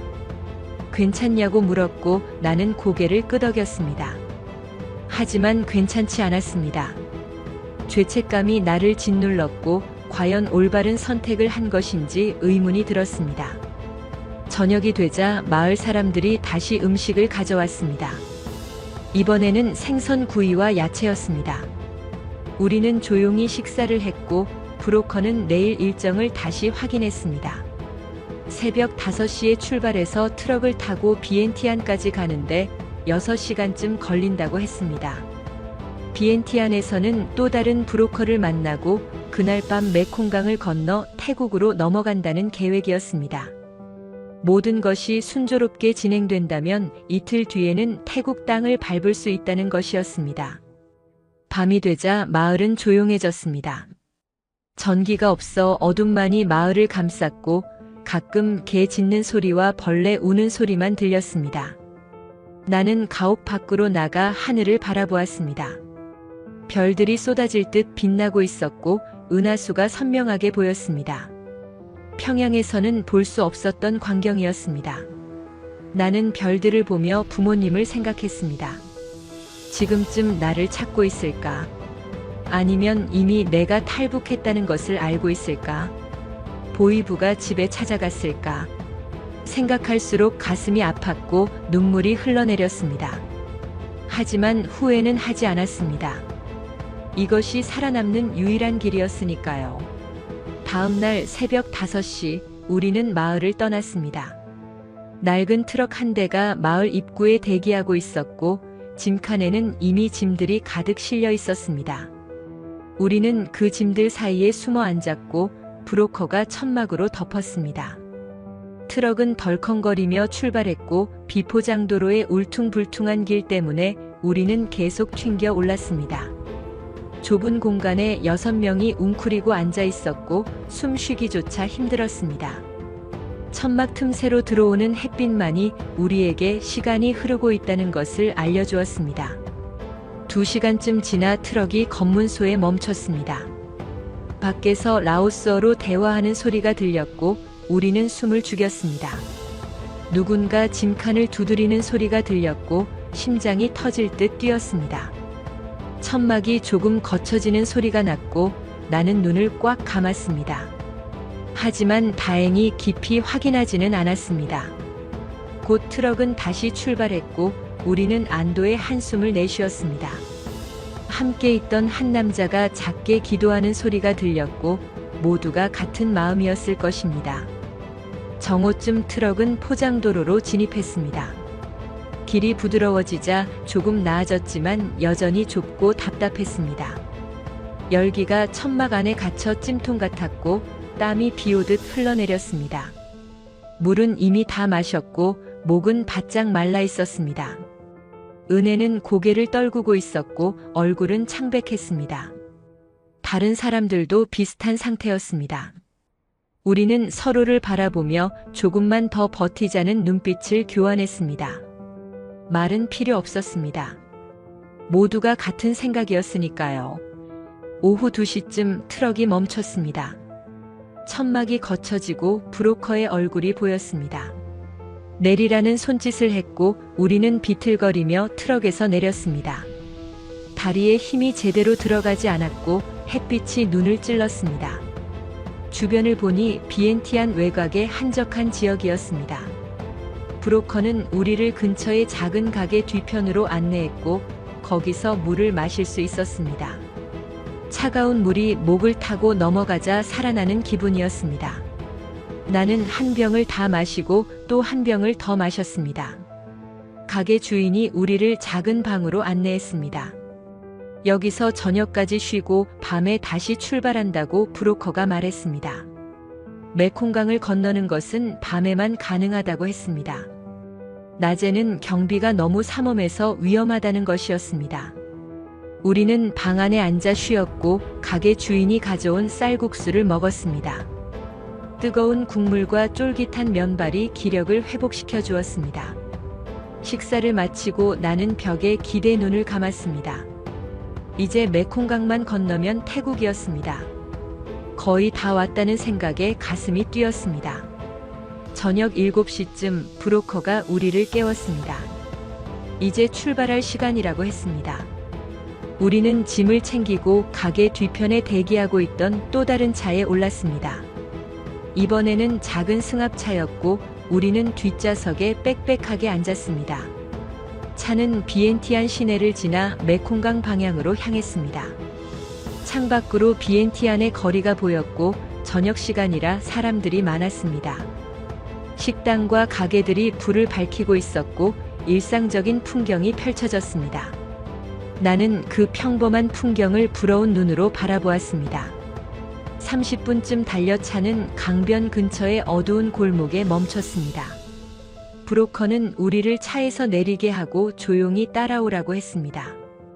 우리는 좁은 골목길을 걸어 강변으로 향했습니다. 메콩강이 눈앞에 펼쳐졌습니다. 강은 넓었고 어둠 속에서 검게 흘러가고 있었습니다. 건너편이 태국이었습니다. 브로커는 저기 보이는 불빛이 태국의 녹록하이라고 말했습니다. 저 강만 건너면 된다고 했습니다. 하지만 강은 생각보다 넓어 보였고 물살도 빨라 보였습니다. 강변에는 작은 보트 한 척이 대기하고 있었습니다. 라오스 사람으로 보이는 남자가 보트를 지키고 있었고 브로커와 대화를 나누었습니다. 돈이 오가는 것이 보였습니다. 남자는 우리를 보트에 타라고 손짓했습니다.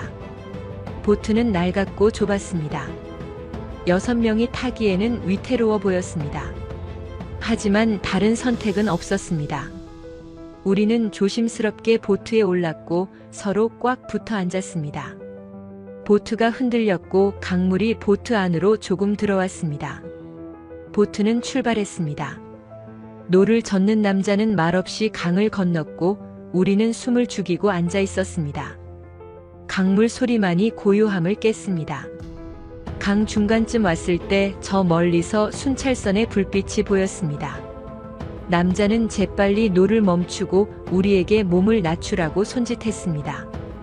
우리는 보트 바닥에 몸을 낮췄고 차가운 강물이 옷을 적셨습니다. 불빛은 천천히 지나갔고 다행히 우리를 발견하지 못했습니다.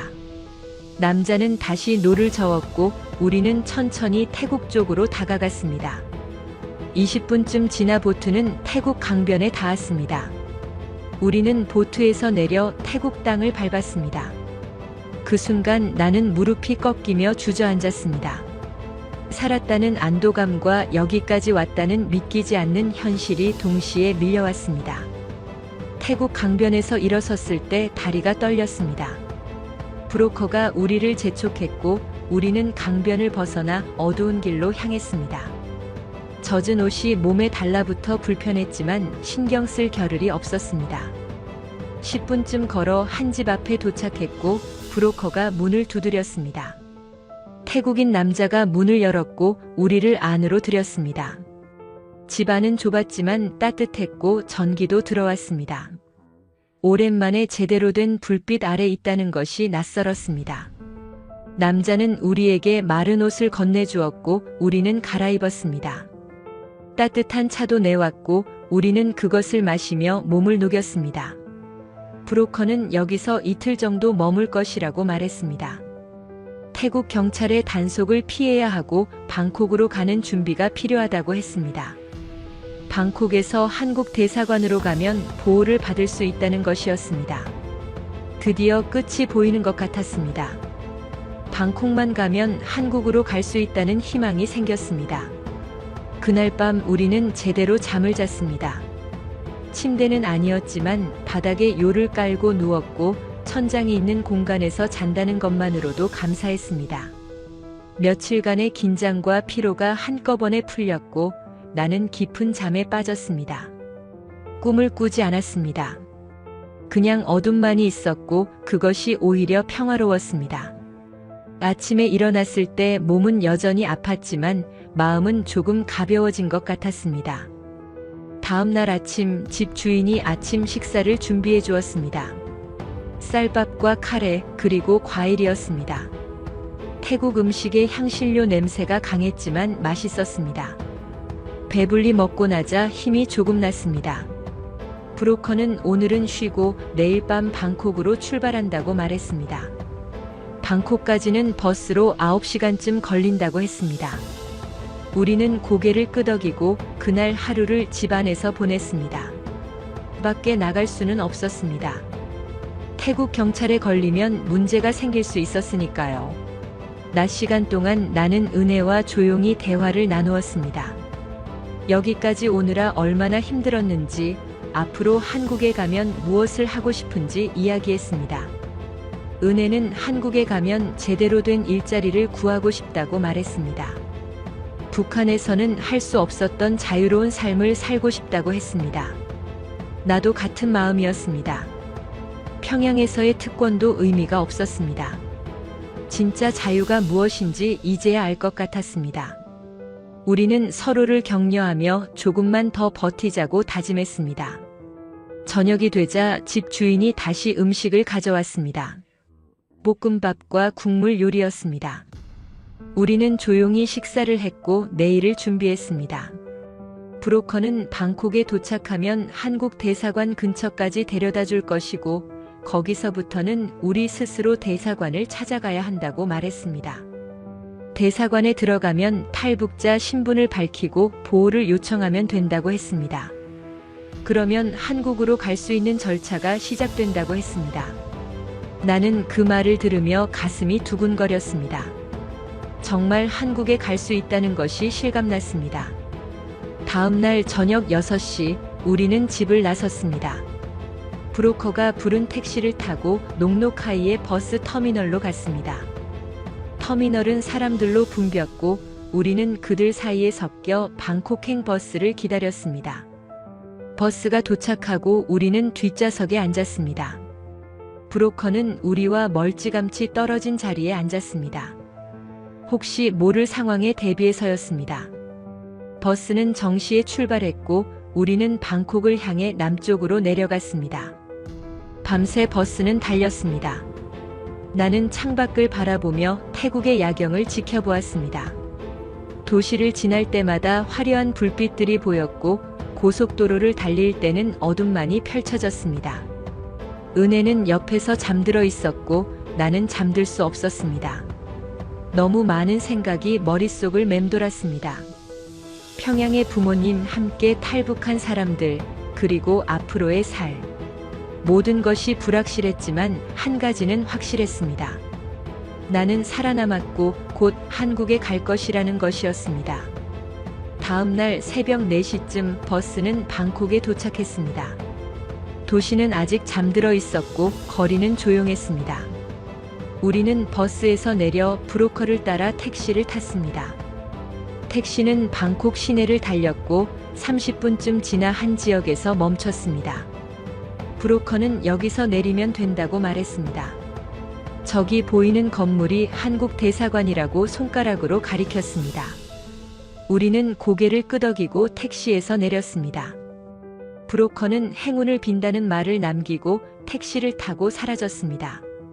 우리는 그 자리에 서서 대사관 건물을 바라보았습니다. 저 문만 들어가면 된다는 생각에 눈물이 났습니다. 한국 대사관 앞에 섰을 때 나는 움직일 수 없었습니다. 여기까지 오기 위해 얼마나 많은 것을 견뎌야 했는지 생각하니 다리에 힘이 빠졌습니다. 은혜가 내 손을 잡았고 우리는 서로를 바라보았습니다. 그녀의 눈에도 눈물이 고여 있었습니다. 우리는 천천히 대사관 정문으로 걸어갔습니다. 경비원이 우리를 보며 무엇을 찾느냐고 물었습니다. 나는 떨리는 목소리로 북한에서 왔다고 말했습니다. 탈북자이고 보호를 요청한다고 말했습니다. 경비원의 표정이 바뀌었습니다.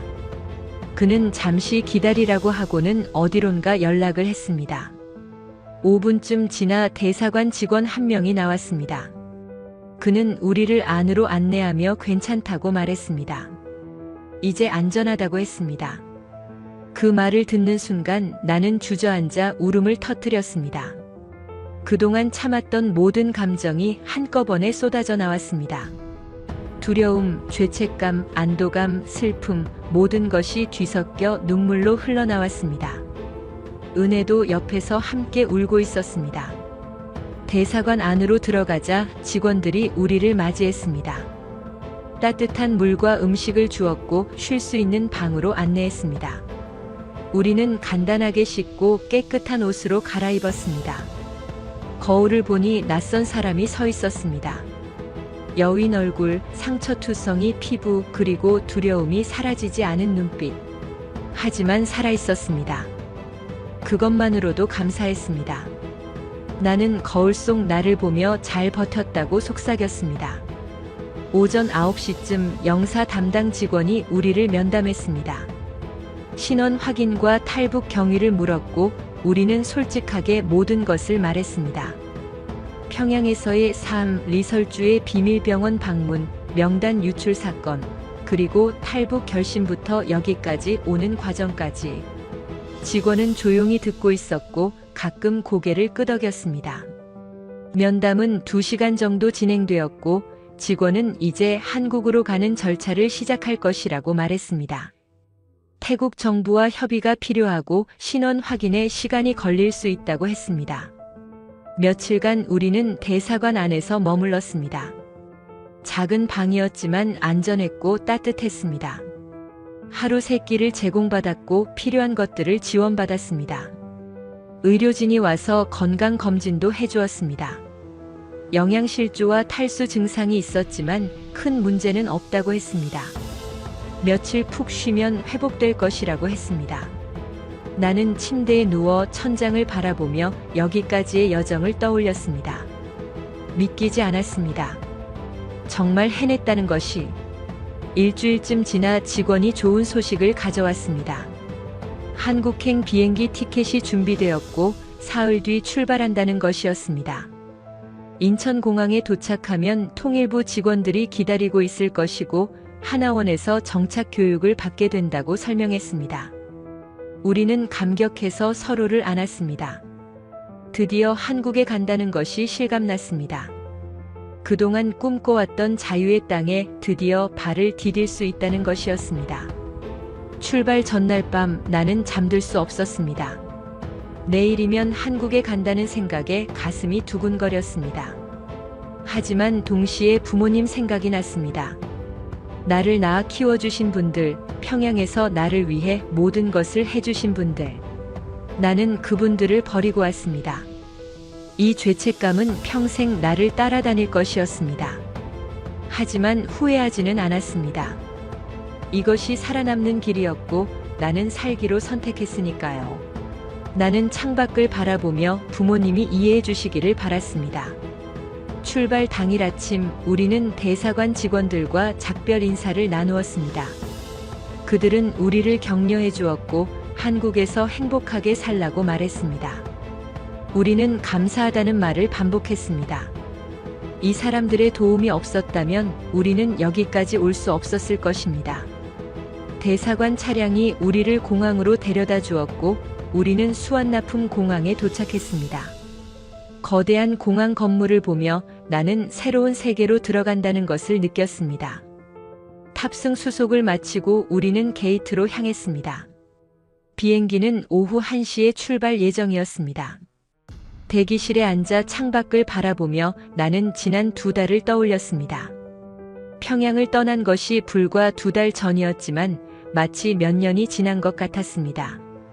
너무 많은 일이 있었고 너무 많은 것을 겪었습니다. 하지만 살아남았습니다. 그리고 이제 새로운 삶을 시작하게 되었습니다. 탑승 안내 방송이 나왔고 우리는 일어나 게이트로 걸어갔습니다. 비행기에 오르며 나는 뒤를 돌아보았습니다. 이제 정말 북한과의 연결이 끊어지는 것이었습니다. 나는 고개를 끄덕이고 비행기 안으로 들어갔습니다. 창가 좌석에 앉아 안전벨트를 맸습니다. 비행기가 이륙하고 방콕이 점점 작아졌습니다. 나는 창밖을 바라보며 생각했습니다. 이제 시작이구나. 비행기는 6시간을 날았습니다. 기내에서 제공하는 음식을 먹었고 영화도 보려 했지만 집중할 수 없었습니다. 머릿속은 온통 한국에 대한 생각뿐이었습니다. 어떤 곳일까? 사람들은 어떨까? 나는 잘 적응할 수 있을까? 수많은 질문이 꼬리를 물고 이어졌습니다. 은혜는 옆에서 잠들어 있었고 나는 창밖만 바라보았습니다. 구름 위를 날고 있었고 하늘은 끝없이 파랬습니다. 이 하늘 아래 어딘가에 한국이 있다는 것이 신기했습니다. 기장의 안내 방송이 나왔습니다. 곧 인천공항에 착륙한다는 내용이었습니다. 나는 안전벨트를 다시 확인하고 창밖을 보았습니다. 구름이 걷히며 땅이 보이기 시작했습니다. 바다가 보였고 섬들이 보였습니다. 그리고 거대한 도시가 나타났습니다. 빌딩들이 빼곡하게 들어서 있었고 도로에는 자동차들이 가득했습니다. 평양과는 비교할 수 없는 규모였습니다. 이것이 한국이구나 싶었습니다. 비행기는 점점 고도를 낮췄고 곧 활주로에 닿았습니다. 바퀴가 땅에 닿는 순간 나는 눈물이 났습니다. 드디어 한국 땅을 밟은 것이었습니다. 비행기가 게이트에 도착하고 승객들이 하나둘 일어났습니다. 우리도 짐을 챙겨 통로로 나왔습니다. 비행기 문을 나서며 나는 한국의 공기를 들이마셨습니다. 공항 특유의 에어컨 바람이 얼굴을 스쳤고 주변에서 한국어가 들렸습니다. 같은 언어였지만 억양이 달랐습니다. 부드럽고 자연스러웠습니다. 우리는 입국장으로 향했고 통일부 직원이라는 사람이 우리를 기다리고 있었습니다. 그는 우리를 보자 반갑게 맞이했고 수고했다고 말했습니다. 입국 절차는 일반 승객들과는 달랐습니다. 별도의 공간으로 안내되었고 거기서 신원 확인과 간단한 면담이 진행되었습니다. 직원들은 친절했고 우리를 배려해 주었습니다. 절차가 끝나고 우리는 공항 밖으로 나왔습니다. 오후 6시쯤이었고 하늘은 노을로 물들어 있었습니다. 공항 밖 도로에는 차들이 쉴 새 없이 지나갔고 사람들은 각자의 목적지로 서둘러 움직였습니다. 모든 것이 빠르고 역동적이었습니다. 나는 그 광경을 넋을 잃고 바라보았습니다. 통일부 직원이 우리를 차로 안내했습니다. 하나원으로 간다고 말했습니다. 거기서 3개월 동안 정착 교육을 받게 된다고 설명했습니다. 한국 사회에 적응하는 법, 취업 준비, 주거 지원 등 모든 것을 배우게 된다고 했습니다. 차는 고속도로로 진입했고 우리는 서울 방향으로 달렸습니다. 창밖으로 보이는 풍경은 압도적이었습니다. 거대한 아파트 단지들, 화려한 간판들, 끝없이 이어지는 불빛들. 이것이 자본주의 사회구나 싶었습니다. 북한에서 배웠던 것과는 완전히 달랐습니다. 1시간쯤 달려 하나원에 도착했습니다. 경기도 안성에 위치한 시설이었고 주변은 조용했습니다. 건물은 현대적이었고 깨끗했습니다. 직원들이 우리를 맞이했고 각자의 방으로 안내했습니다. 내 방은 작았지만 쾌적했습니다. 침대, 책상, 옷장, 그리고 작은 화장실까지 갖춰져 있었습니다. 창문 밖으로는 다른 건물들이 보였고 멀리 산도 보였습니다. 나는 침대에 앉아 방을 둘러보았습니다. 이제 여기가 내 공간이구나 싶었습니다. 저녁 식사 시간이 되어 식당으로 내려갔습니다. 식당에는 다른 탈북자들도 있었습니다. 대부분 나와 비슷한 또래였고 몇몇은 가족 단위로 온 사람들도 있었습니다. 우리는 서로를 바라보며 조심스럽게 인사를 나누었습니다. 모두가 같은 경험을 한 사람들이었고 같은 두려움과 희망을 품고 있었습니다. 식사는 한식이었습니다. 밥, 국, 반찬들이 정갈하게 차려져 있었고 맛은 북한 음식과 비슷하면서도 달랐습니다. 나는 천천히 먹으며 이 모든 것을 받아들이려 애썼습니다. 식사 후 직원이 내일 일정을 설명했습니다. 오전에는 건강검진을 받고 오후에는 오리엔테이션이 있다고 했습니다. 그리고 다음 주부터 본격적인 교육이 시작된다고 했습니다. 한국어 교육, 컴퓨터 교육, 취업 교육 등 다양한 프로그램이 준비되어 있다고 설명했습니다. 나는 고개를 끄덕이며 들었습니다. 배워야 할 것이 너무 많았고 적응해야 할 것도 많았습니다. 하지만 두렵지는 않았습니다. 여기까지 온 내가 해낼 수 있을 것이라고 믿었습니다. 밤이 되어 방으로 돌아왔습니다. 침대에 누워 천장을 바라보며 나는 오늘 하루를 떠올렸습니다. 아침에 방콕에서 출발해 저녁에 한국에 도착했습니다. 단 하루 만에 완전히 다른 세계로 온 것이었습니다. 믿기지 않았지만 현실이었습니다. 나는 핸드폰을 건네받았습니다. 직원이 준 것이었고 간단한 사용법도 알려주었습니다. 나는 핸드폰을 켜고 화면을 바라보았습니다. 이것으로 세상과 연결될 수 있다는 것이 신기했습니다. 나는 핸드폰을 내려놓고 눈을 감았습니다. 내일부터 새로운 삶이 시작된다는 생각에 가슴이 두근거렸습니다. 하나원에서의 첫 주는 정신없이 지나갔습니다. 매일 아침 7시에 일어나 아침 식사를 하고 8시부터 교육이 시작되었습니다. 한국어 교육부터 시작되었는데 같은 언어라고 생각했지만 실제로는 달랐습니다. 북한에서 사용하는 단어와 한국에서 사용하는 단어가 달랐고 억양도 완전히 달랐습니다. 선생님은 인내심을 가지고 하나하나 가르쳐 주었고 우리는 열심히 따라했습니다. 처음에는 어색했지만 점점 익숙해졌습니다. 오후에는 컴퓨터 교육이 있었습니다. 평양에서도 컴퓨터를 써본 적은 있었지만 한국의 컴퓨터는 완전히 달랐습니다. 인터넷이라는 것을 처음 접했고 검색만 하면 모든 정보를 얻을 수 있다는 것이 놀라웠습니다. 선생님은 인터넷 사용법, 이메일 쓰는 법, 문서 작성법 등을 가르쳐 주었습니다. 나는 수업이 끝난 후에도 컴퓨터실에 남아 연습했습니다. 한국 사회에서 살아남으려면 이런 기술들이 필수라는 것을 알고 있었습니다. 저녁 시간에는 개인 시간이 주어졌습니다. 나는 주로 도서관에 가서 책을 읽었습니다. 한국 사회에 대한 책, 역사책, 그리고 취업 관련 책들을 읽으며 정보를 습득했습니다. 가끔 은혜와 함께 산책을 하기도 했습니다. 하나원 주변에는 산책로가 있었고 우리는 그곳을 걸으며 이야기를 나누었습니다.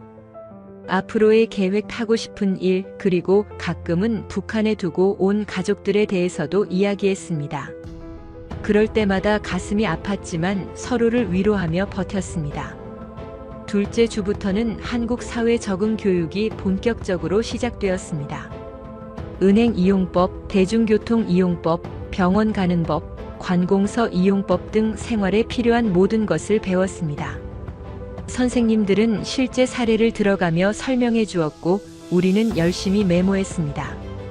북한에서는 이런 것들을 고민할 필요가 없었습니다. 모든 것이 정해져 있었고 따르기만 하면 되었습니다. 하지만 한국에서는 스스로 선택하고 결정해야 했습니다. 그것이 자유였고 동시에 책임이었습니다. 셋째 주에는 취업 교육이 시작되었습니다.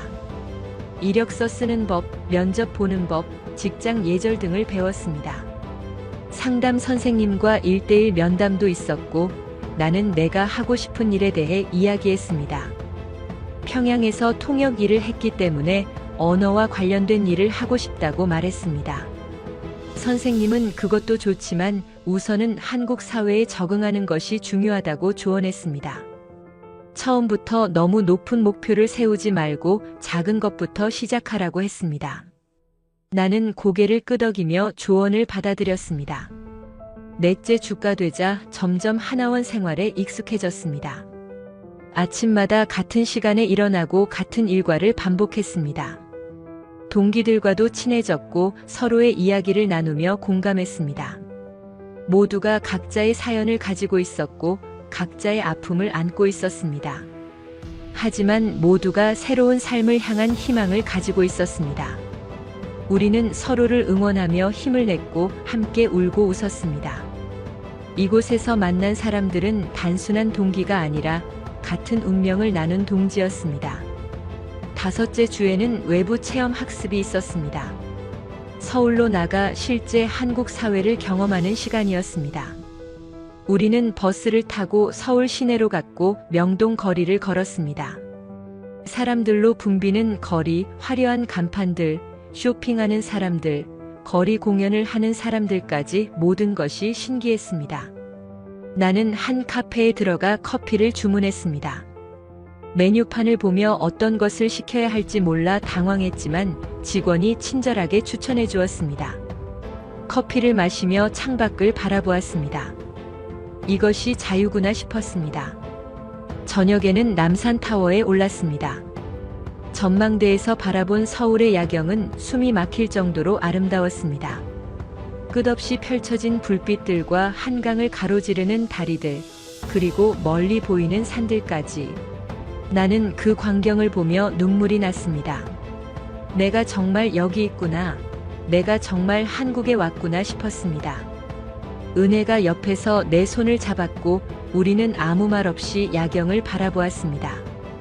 그 순간만큼은 모든 고통을 잊을 수 있었습니다. 하나원으로 돌아오는 버스 안에서 나는 창밖을 바라보며 생각했습니다. 앞으로 2달을 더 여기서 보내고 나면 진짜 한국 사회로 나가게 됩니다. 그때는 모든 것을 스스로 해결해야 합니다. 집도 구해야 하고 일도 찾아야 합니다. 두렵기도 했지만 기대도 되었습니다. 나는 할 수 있을 것이라고 믿었습니다.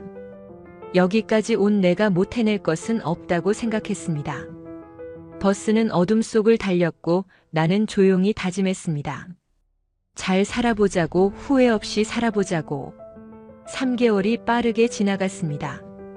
하나원에서의 마지막 주가 되자 모두가 긴장하기 시작했습니다. 퇴소 후 어디서 살 것인지, 어떤 일을 할 것인지 구체적으로 결정해야 했습니다. 정부에서 주거 지원금과 정착금을 지원해 주었고 나는 서울에 원룸을 구하기로 결정했습니다. 직원이 중개업소를 연결해 주었고 온라인으로 몇 군데를 보았습니다. 결국 관악구에 작은 원룸을 계약했습니다. 보증금 1,000만 원에 월세 50만 원이었습니다. 작았지만 내 공간이 생긴다는 것만으로도 설레었습니다.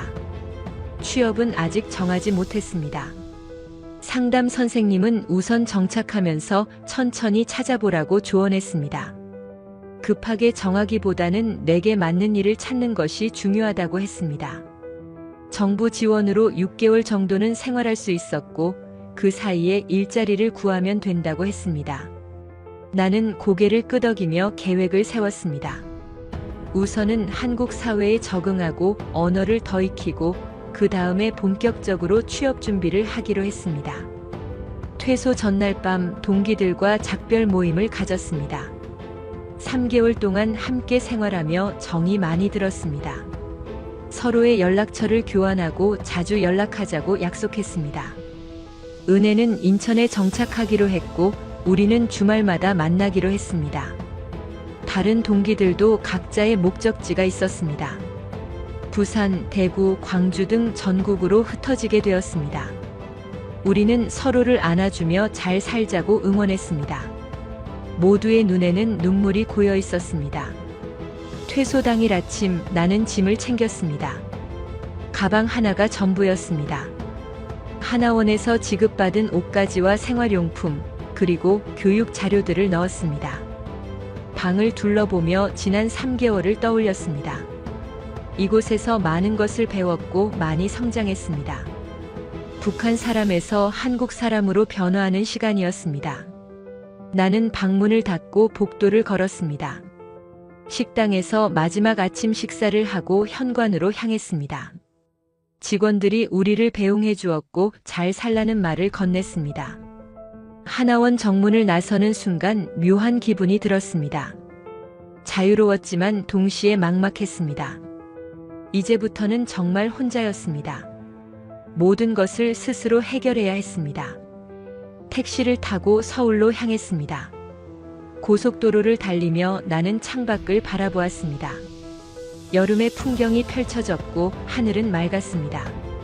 1시간 반쯤 지나 관악구에 도착했고 택시는 원룸 앞에 멈췄습니다. 나는 짐을 들고 건물로 들어갔습니다. 원룸은 생각보다 작았지만 깨끗했습니다. 작은 부엌, 화장실, 그리고 방 하나. 창문으로는 다른 건물들이 보였고 아래로는 좁은 골목길이 보였습니다. 나는 짐을 내려놓고 방 가운데 섰습니다. 여기가 이제 내 집이구나 싶었습니다. 평양의 아파트와는 비교할 수 없을 만큼 작았지만 이곳은 완전히 내 공간이었습니다. 아무도 감시하지 않고 아무도 간섭하지 않는 곳이었습니다. 나는 창문을 열었습니다. 바람이 들어왔고 거리의 소음도 함께 들려왔습니다. 나는 그 소음이 좋았습니다. 살아있다는 느낌이 들었으니까요. 첫날 오후는 생필품을 사러 나갔습니다. 근처 마트를 찾아 걸어갔고 필요한 것들을 샀습니다. 이불, 베개, 수건, 그릇, 냄비, 식재료 등등. 카트에 물건을 담으며 나는 이 모든 것이 신기했습니다.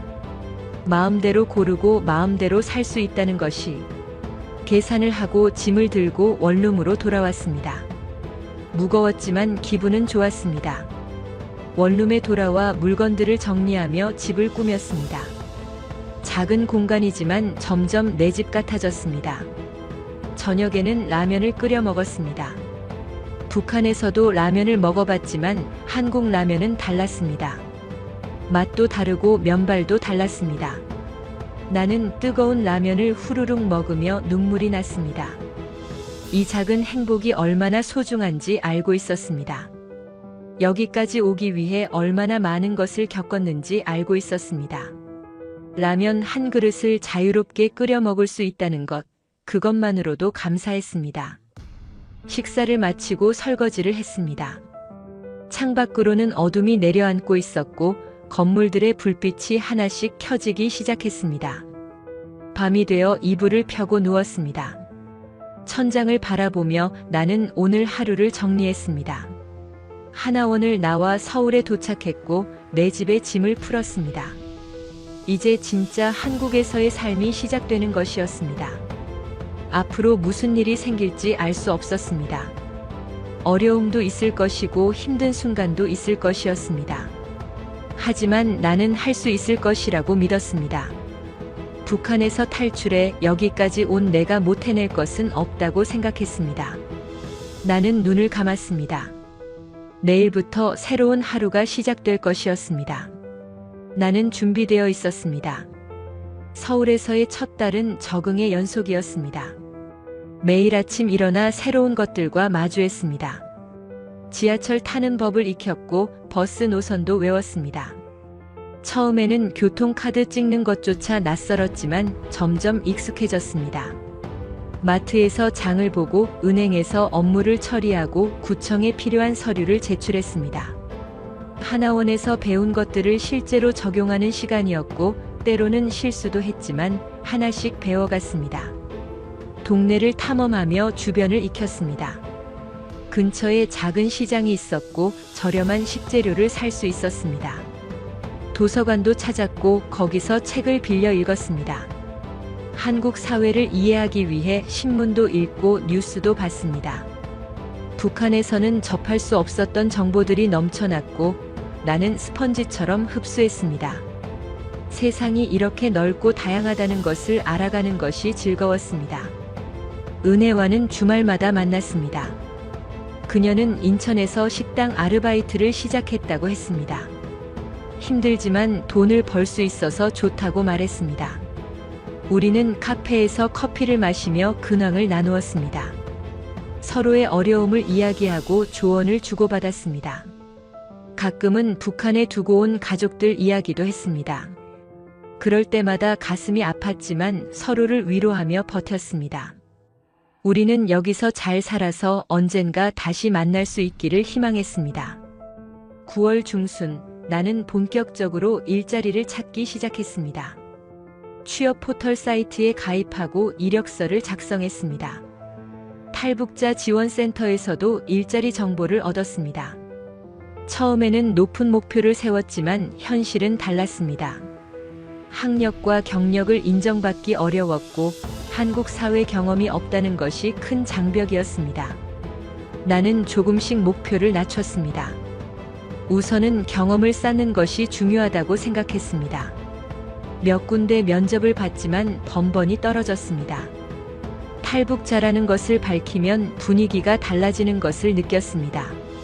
어떤 곳에서는 동정 어린 시선을 보냈고 어떤 곳에서는 노골적으로 거부감을 드러냈습니다.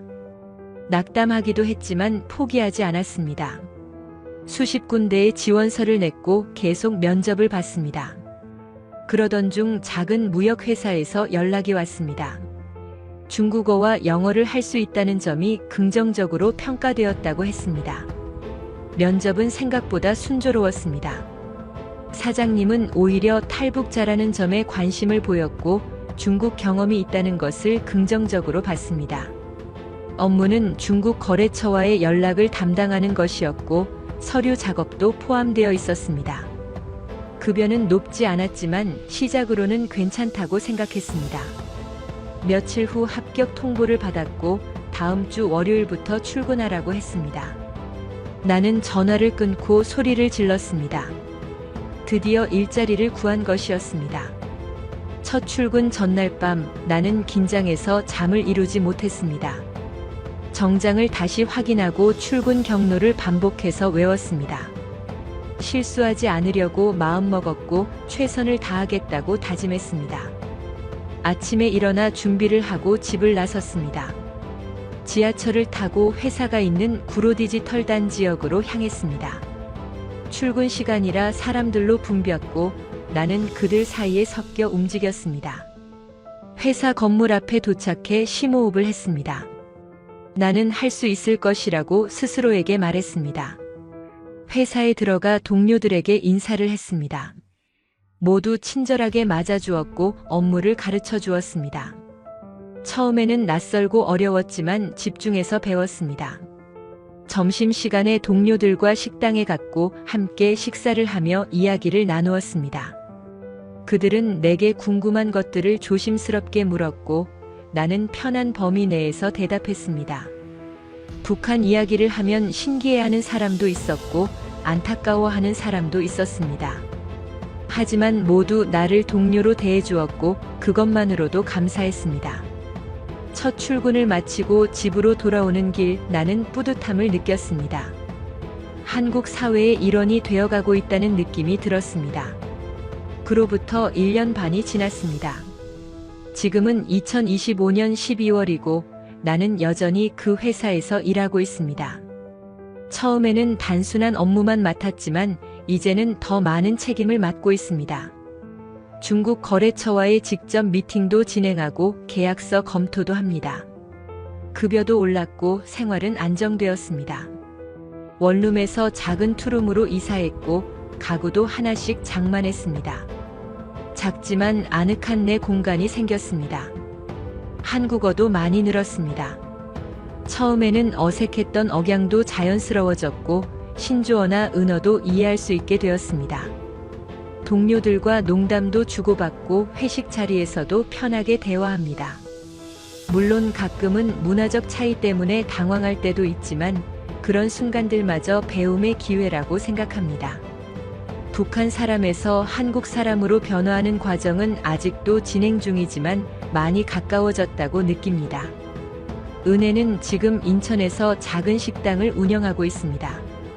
아르바이트로 시작해서 요리를 배웠고 용기를 내어 창업을 했습니다. 힘들지만 보람 있다고 말합니다. 우리는 여전히 한 달에 한두 번씩 만나 근황을 나눕니다. 하나원 동기들과도 가끔 모임을 갖습니다. 각자의 자리에서 열심히 살아가고 있고 서로를 응원합니다. 같은 경험을 한 사람들끼리의 유대감은 특별합니다. 부모님 생각은 여전히 합니다. 매일 밤 잠들기 전 그분들을 떠올리고 안녕하시길 기도합니다. 연락할 방법은 없지만 언젠가 다시 만날 수 있기를 희망합니다. 통일이 되거나 북한 상황이 변화하면 가능할지도 모른다는 작은 희망을 품고 있습니다. 죄책감은 여전히 남아있지만 이제는 그것과 함께 살아가는 법을 배웠습니다. 살아남았다는 것, 그리고 여기서 의미 있는 삶을 살아가고 있다는 것이 최선의 보답이라고 생각합니다.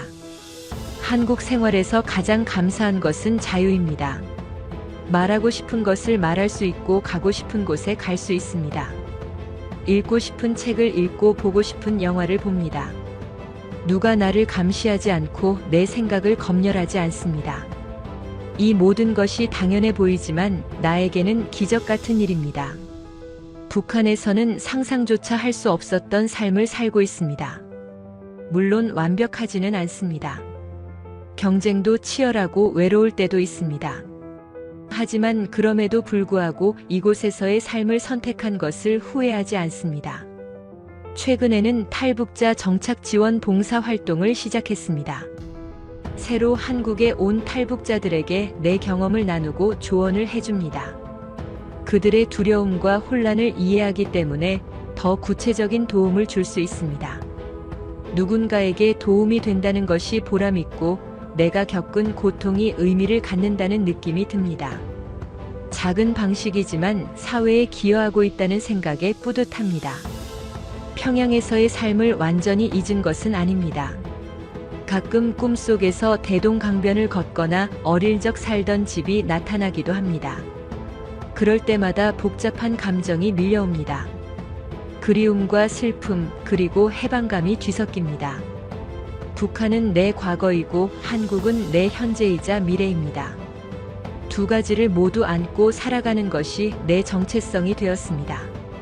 완전한 한국 사람도 완전한 북한 사람도 아닌 그 사이 어딘가에 있는 나를 받아들이는 법을 배웠습니다. 앞으로의 계획은 명확합니다.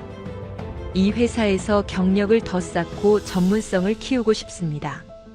언젠가는 통역이나 번역 관련 프리랜서로도 활동해보고 싶습니다. 평양에서 했던 일을 여기서 더 자유롭게 발전시키고 싶다는 생각도 있습니다.